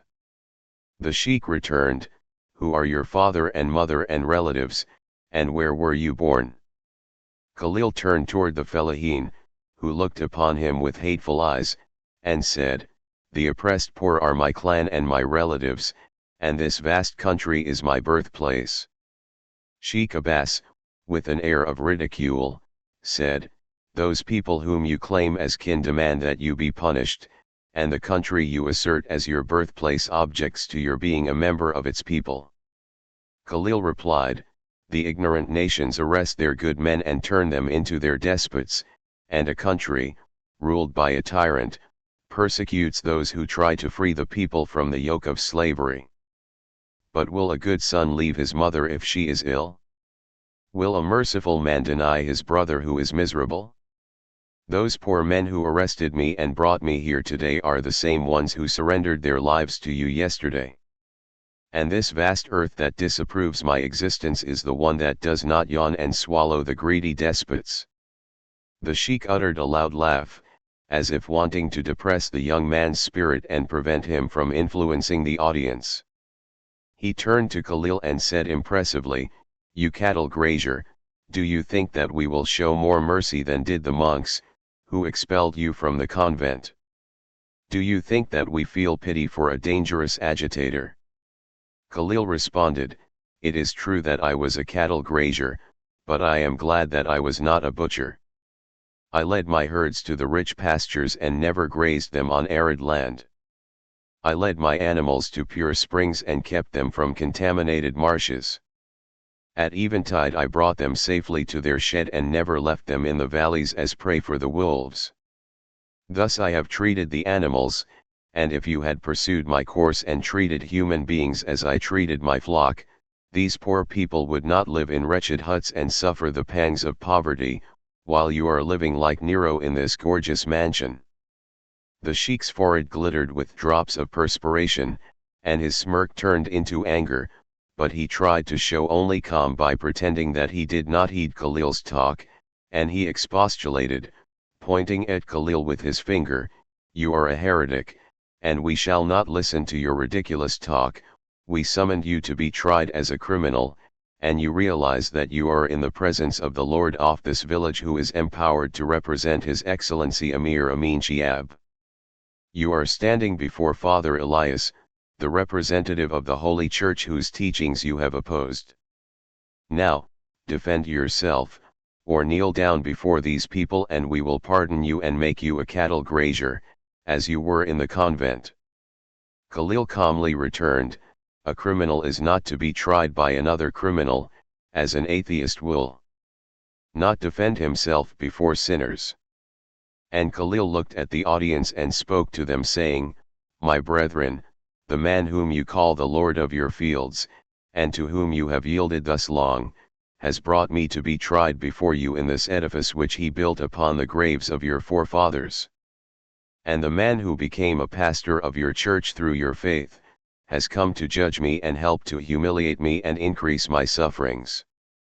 You have hurried to this place from every direction to see me suffer and hear me plead for mercy. You have left your huts in order to witness your penny-one son and brother. You have come to see the prey trembling between the paws of a ferocious beast.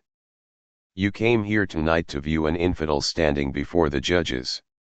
I am the criminal and I am the heretic who has been expelled from the convent. The tempest brought me into your village.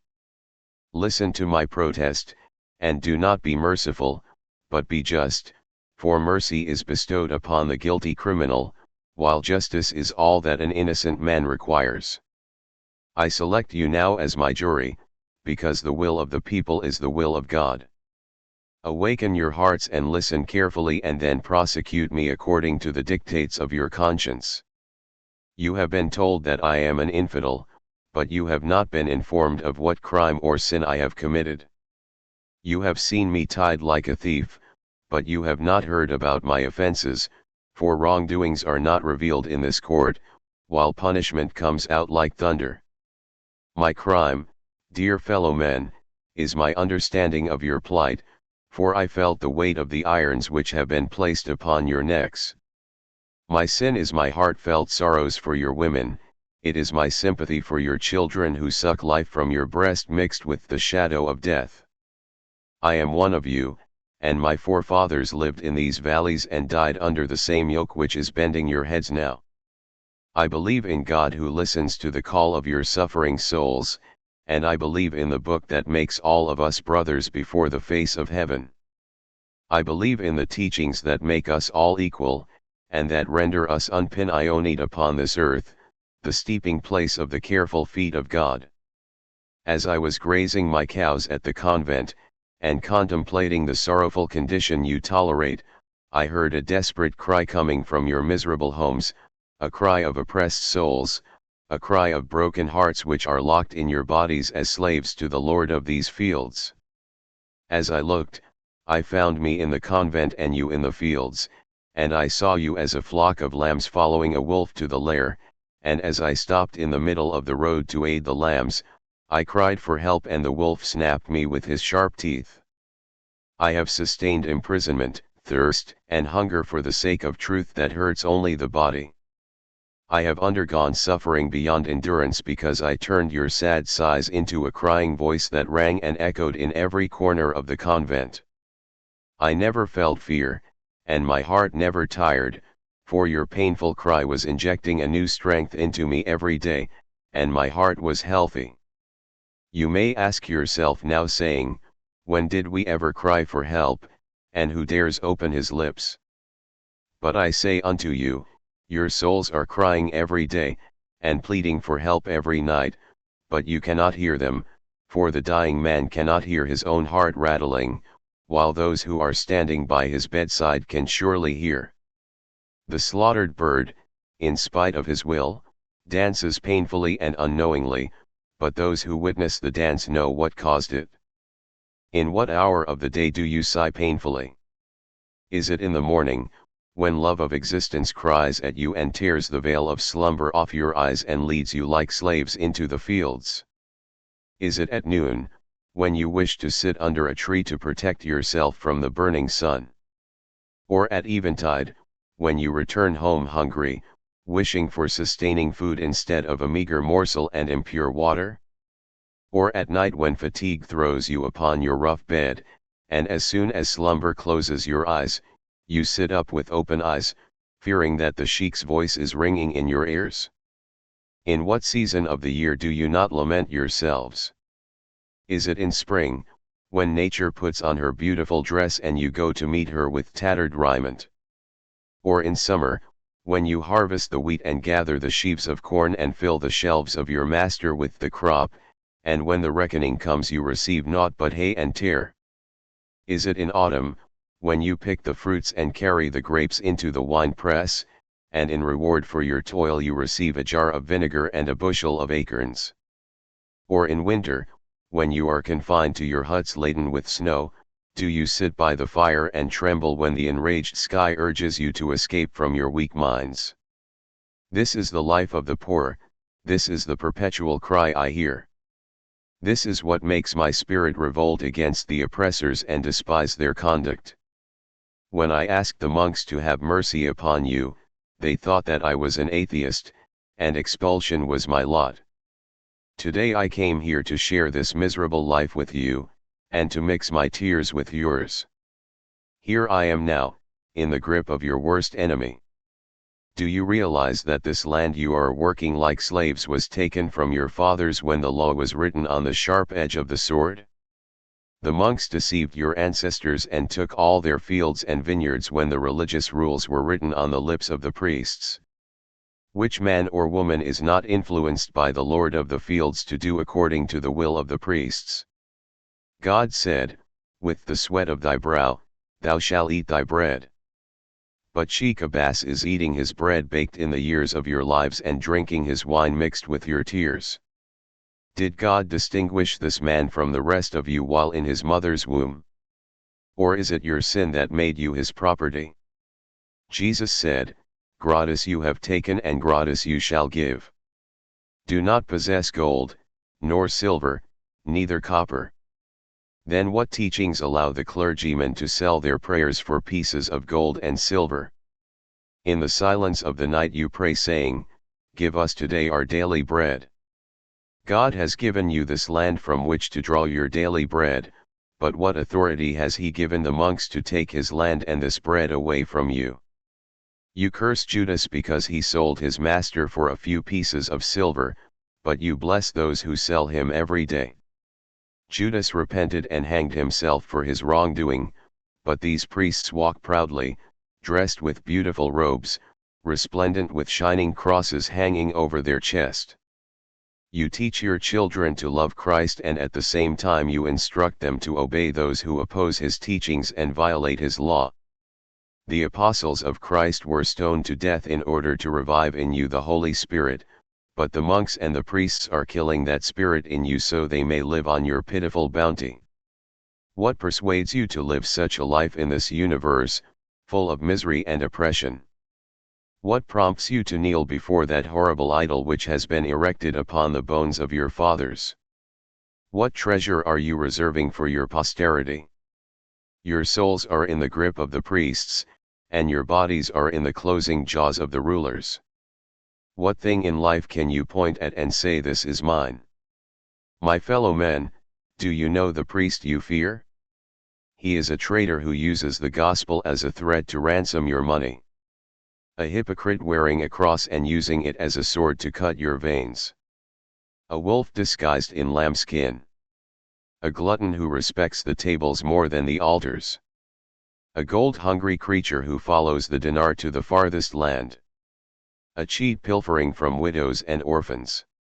He is a queer being, with an eagle's beak, a tiger's clutches, a hyena's teeth and a viper's clothes. Take the book away from him and tear his raiment off and pluck his beard and do whatever you wish unto him, then place in his hand 1 dinar, and he will forgive you smilingly. Slap his face and spit on him and step on his neck, then invite him to sit at your board. He will immediately forget and untie his belt and gladly fill his stomach with your food. Curse him and ridicule him, then send him a jar of wine or a basket of fruit. He will forgive you your sins. When he sees a woman, he turns his face, saying, Go from me, O daughter of Babylon. Then he whispers to himself saying, Marriage is better than coveting. He sees the young men and women walking in the procession of love, and he lifts his eyes toward heaven and says, Vanity of vanities, all is vanity. And in his solitude he talks to himself saying, May the laws and traditions that deny me the joys of life, be abolished. He preaches to the people saying, Judge not, lest ye be judged. But he judges all those who abhor his deeds and sends them to hell before death separates them from this life. When he talks he lifts his head toward heaven, but at the same time, his thoughts are crawling like snakes through your pockets. He addresses you as beloved children, but his heart is empty of paternal love, and his lips never smile at a child, nor does he carry an infant between his arms. He tells you, while shaking his head, Let us keep away from earthly things, for life passes like a cloud. But if you look thoroughly at him, you will find that he is gripping onto life, lamenting the passing of yesterday, condemning the speed of today, and waiting fearfully for tomorrow. He asks you for charity when he has plenty to give. If you grant his request, he will bless you publicly, and if you refuse him, he will curse you secretly. In the temple he asks you to help the needy, and about his house the needy are begging for bread, but he cannot see or hear. He sells his prayers, and he who does not buy is an infidel, excommunicated from paradise. This is the creature of whom you are afraid. This is the monk who sucks your blood. This is the priest who makes the sign of the cross with the right hand, and clutches your throat with the left hand. This is the pastor whom you appoint as your servant, but he appoints himself as your master. This is the shadow that embraces your souls from birth until death. This is the man who came to judge me tonight because my spirit revolted against the enemies of Jesus the Nazarene, who loved all and called us brothers, and who died on the cross for us. Kahlil felt that there was understanding in the villagers' hearts. His voice brightened and he resumed his discourse saying, "Brethren, you know that Sheikh Abbas has been appointed as master of this village by Emir Shiab, the Sultan's representative and governor of the province, but I ask you if anyone has seen that power appoint the Sultan as the god of this country. That power, my fellow men, cannot be seen, nor can you hear it talk, but you can feel its existence in the depths of your hearts. It is that power which you worship and pray for every day, saying, 'Our Father which art in heaven.' Yes, your Father who is in heaven is the one who appoints kings and princes, for he is powerful and above all. But do you think that your Father, who loved you and showed you the right path through his prophets, desires for you to be oppressed? Do you believe that God, who brings forth the rain from heaven, and the wheat from the hidden seeds in the heart of the earth, desires for you to be hungry in order that but one man will enjoy his bounty? Do you believe that the Eternal Spirit, who reveals to you the wife's love, the children's pity and the neighbor's mercy, would have upon you a tyrant to enslave you through your life? Do you believe that the eternal law that made life beautiful, would send you a man to deny you of that happiness and lead you into the dark dungeon of painful death? Do you believe that your physical strength, provided you by nature, belongs beyond your body to the rich? You cannot believe in all these things, because if you do you will be denying the justice of God who made us all equal, and the light of truth that shines upon all people of the earth. What makes you struggle against yourselves, heart against body, and help those who enslave you while God has created you free on this earth? Are you doing yourselves justice when you lift your eyes towards Almighty God and call him Father, and then turn around, bow your heads before a man, and call him Master? Are you contented, as sons of God, with being slaves of man? Did not Christ call you brethren? Yet Sheikh Abbas calls you servants. Did not Jesus make you free in truth and spirit? Yet the Emir made you slaves of shame and corruption. Did not Christ exalt you to heaven? Then why are you descending to hell? Did he not enlighten your hearts? Then why are you hiding your souls in darkness? God has placed a glowing torch in your hearts that glows in knowledge and beauty, and seeks the secrets of the days and nights. It is a sin to extinguish that torch and bury it in ashes. God has created your spirits with wings to fly in the spacious firmament of love and freedom. It is pitiful that you cut your wings with your own hands and suffer your spirits to crawl like insects upon the earth. Sheikh Abbas observed in dismay the attentiveness of the villagers, and attempted to interrupt, but Kahlil, inspired, continued, God has sown in your hearts the seeds of happiness. It is a crime that you dig those seeds out and throw them willfully on the rocks so the wind will scatter them and the birds will pick them. God has given you children to rear, to teach them the truth and fill their hearts with the most precious things of existence. He wants you to bequeath upon them the joy of life and the bounty of life. Why are they now strangers to their place of birth and cold creatures before the face of the sun? A father who makes his son a slave is the father who gives his child a stone when he asks for bread. Have you not seen the birds of the sky training their young ones to fly? Why, then, do you teach your children to drag the shackles of slavery? Have you not seen the flowers of the valleys deposit their seeds in the sun-heated earth? Then why do you commit your children to the cold darkness? Silence prevailed for a moment, and it seemed as if Kahlil's mind were crowded with pain. But now with a low and compelling voice he continued, "The words which I utter tonight are the same expressions that caused my expulsion from the convent. If the Lord of your fields and the pastor of your church were to prey upon me and kill me tonight, I will die happy and in peace because I have fulfilled my mission and revealed to you the truth which demons consider a crime. I have now completed the will of the Almighty God." There had been a magic message in Kahlil's voice that forced the villagers' interest. The women were moved by the sweetness of peace, and their eyes were rich with tears. Sheikh Abbas and Father Elias were shaking with anger. As Kahlil finished, he walked a few steps and stopped near Rachel and Miriam. Silence dominated the courtroom, and it seemed as if Kahlil's spirit hovered in that vast hall and diverted the souls of the multitude from fearing Sheikh Abbas and Father Elias, who sat trembling in annoyance and guilt. The sheikh stood suddenly and his face was pale. He looked toward the men who were standing about him as he said, "What has become of you, dogs? Have your hearts been poisoned?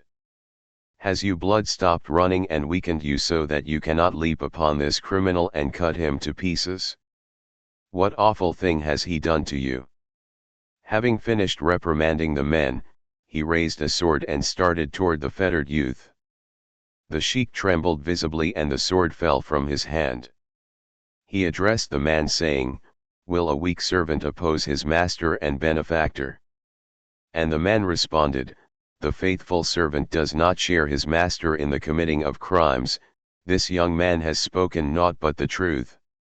Another man stepped forward and assured, "This man is innocent and is worthy of honor and respect." And a woman raised her voice saying, "He did not swear at God or curse any saint, why do you call him heretic?" And Rachel asked, "What is his crime?" The sheikh shouted, "You are rebellious, you miserable widow, have you forgotten the fate of your husband who turned rebel 6 years ago?"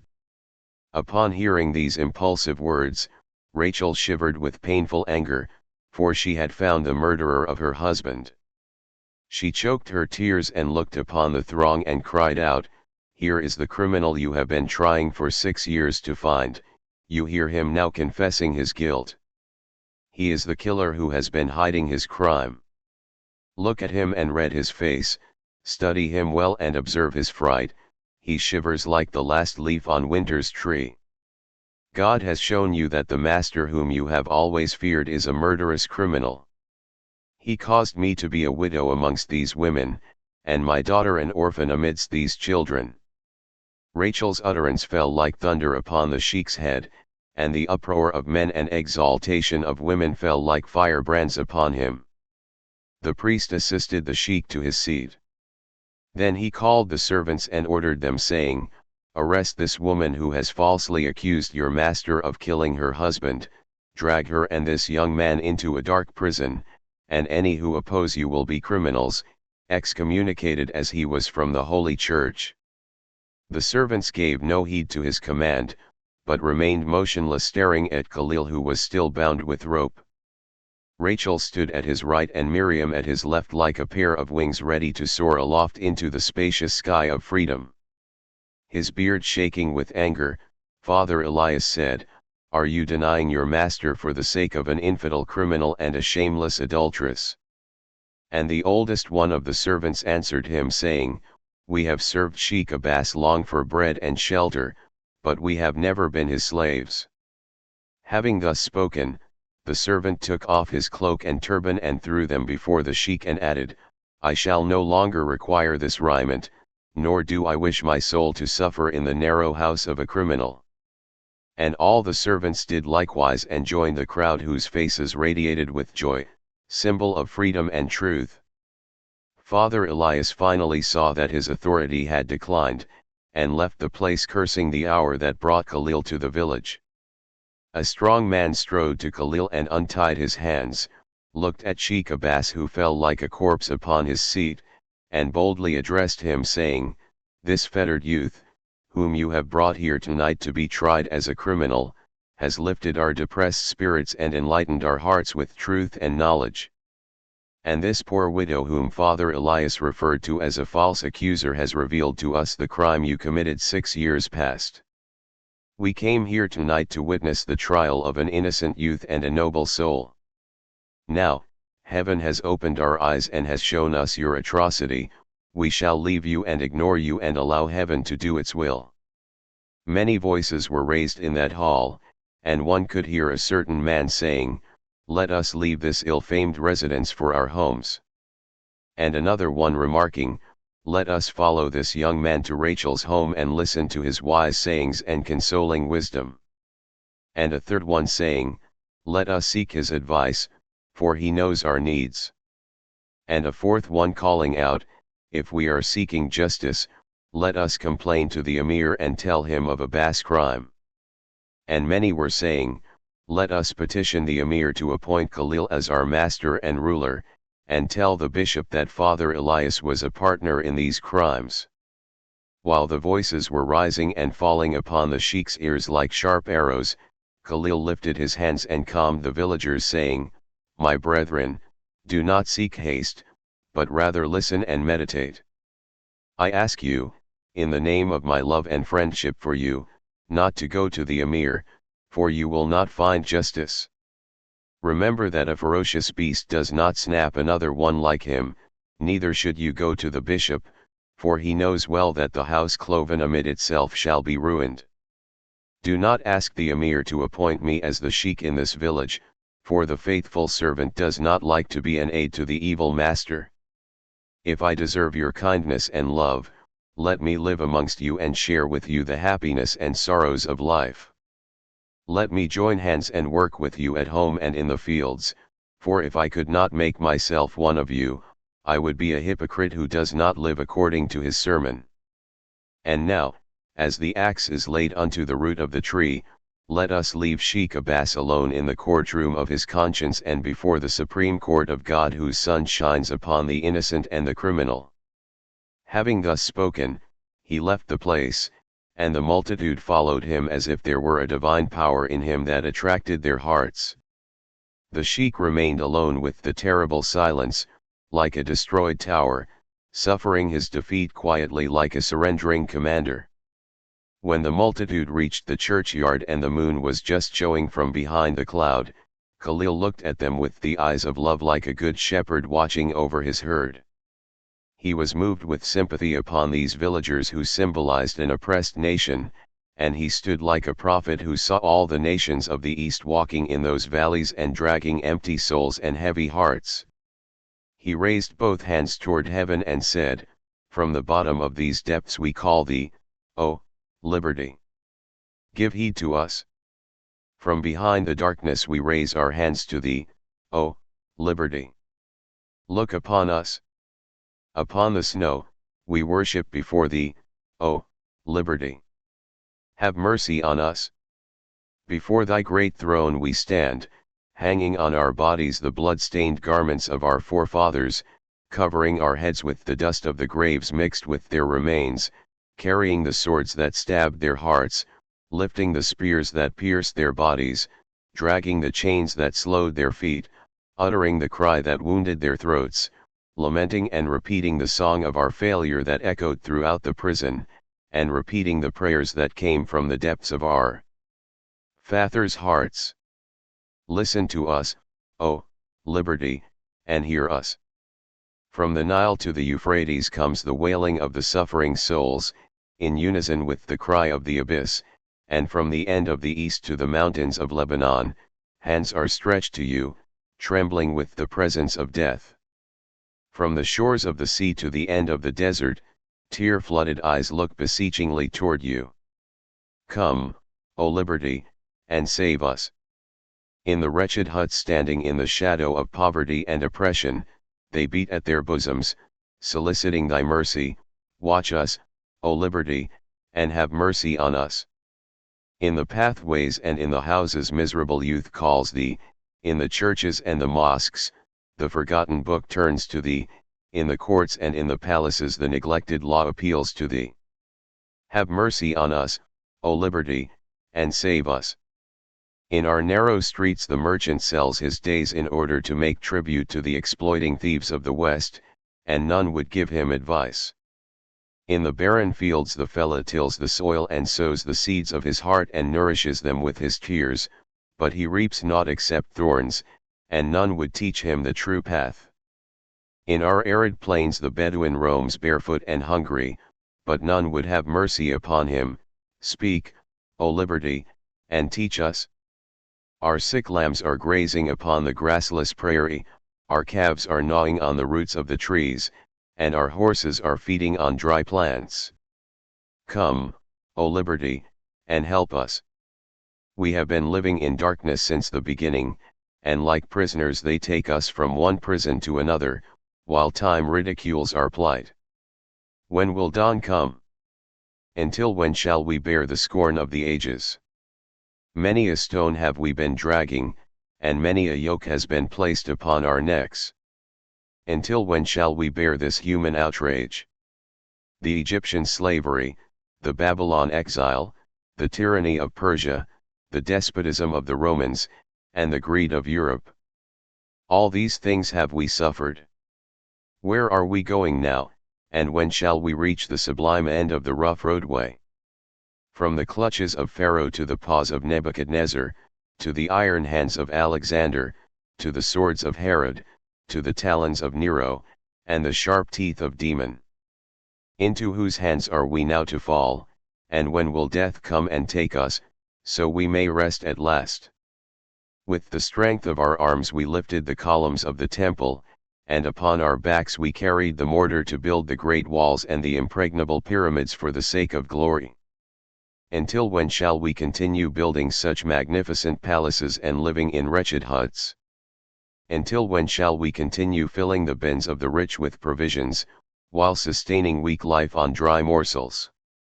Until when shall we continue weaving silk and wool for our lords and masters while we wear naught except tattered swaddles?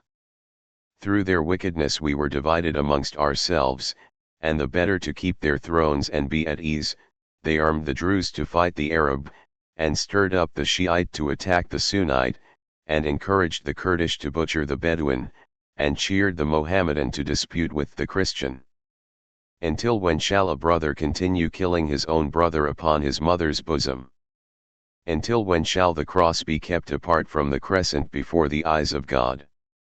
O liberty, hear us, and speak in behalf of but one individual, for a great fire is started with a small spark.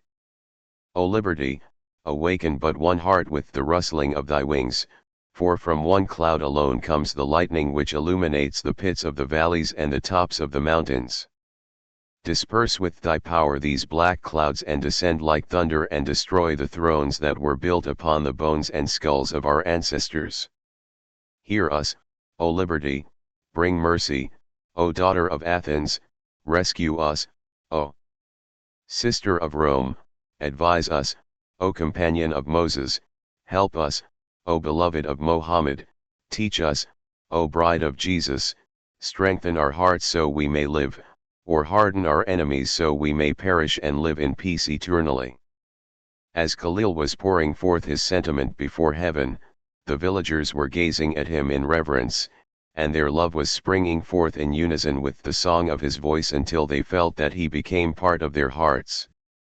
After a short silence, Kahlil brought his eyes upon the multitude and quietly said, "Night has brought us to the house of Sheikh Abbas in order to realize the daylight.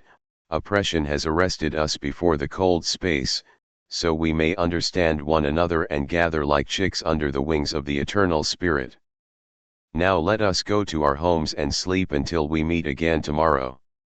Having thus spoken, he walked away, following Rachel and Miriam to their poor hovel. The throng departed and each went to his home, contemplating what he had seen and heard this memorable night. They felt that a burning torch of a new spirit had scoured their inner selves and led them into the right path. In an hour all the lamps were extinguished and silence engulfed the whole village, while slumber carried the fellahin souls into the world of strong dreams. But Sheikh Abbas found no sleep all night, as he watched the phantoms of darkness and the horrible ghosts of his crimes in procession. 2 months had already passed and Kahlil was still preaching and pouring his sentiments in the villagers' hearts, reminding them of their usurped rights and showing them the greed and oppression of the rulers and the monks. They listened to him with care, for he was a source of pleasure. His words fell upon their hearts like rain upon thirsty land. In their solitude, they repeated Kahlil's sayings as they did their daily prayers. Father Elias commenced fawning upon them to regain their friendship. He became docile since the villagers found out that he was the Sheikh's ally in crime, and the fellahin ignored him. Sheikh Abbas had a nervous suffering, and walked through his mansion like a caged tiger. He issued commands to his servants, but no one answered except the echo of his voice inside the marble walls. He shouted at his men, but no one came to his aid except his poor wife, who suffered the pang of his cruelty as much as the villagers did. When Lent came and heaven announced the coming of spring, the days of the Sheikh expired with the passing of winter. He died after a long agony, and his soul was carried away on the carpet of his deeds to stand naked and shivering before that high throne whose existence we feel, but cannot see. The fellahin heard various tales about the manner of Sheikh Abbas' death. Some of them related that the Sheikh died insane, while others insisted that disappointment and despair drove him to death by his own hand. But the women who went to offer their sympathies to his wife reported that he died from fear, because the ghost of Saman Rami hunted him and drove him every midnight out to the place where Rachel's husband was found slain 6 years before. The month of Nisan proclaimed to the villagers the love secrets of Kahlil and Miriam. They rejoiced the good tidings which assured them that Kahlil would thereby remain in their village. As the news reached all the inhabitants of the huts, they congratulated one another upon Kahlil's becoming their beloved neighbor. When harvest time came, the fellahin went to the fields and gathered the sheaves of corn and bundles of wheat to the threshing floor. Sheikh Abbas was not there to take the crop and have it carried to his bins. Each fellah harvested his own crop. The villagers' huts were filled with good wine and corn, their vessels were replenished with good wine and oil. Kahlil shared with them their toils and happiness. He helped them in gathering the crop, pressing the grapes and picking the fruits. He never distinguished himself from any one of them except by his excess of love and ambition. Since that year and up to our present time, each fellah in that village commenced to reap with joy the crop which he sowed with toil and labor. The land which the fellahin tilled and the vineyards they cultivated became their own property. Now, half a century has passed since this incident, and the Lebanese have awakened. On his way to the holy cedars of Lebanon, a traveler's attention is caught by the beauty of that village, standing like a bride at the side of the valley. The wretched huts are now comfortable and happy homes surrounded by fertile fields and blooming orchards. If you ask any one of the residents about Sheikh Abbas' history, he will answer you, pointing with his finger to a heap of demolished stones and destroyed walls, saying, "This is the Sheikh's palace, and this is the history of his life." And if you inquire about Kahlil, he will raise his hand toward heaven saying, "There resides our beloved Kahlil, whose life's history was written by God with glittering letters upon the pages of our hearts, and they cannot be effaced by the ages."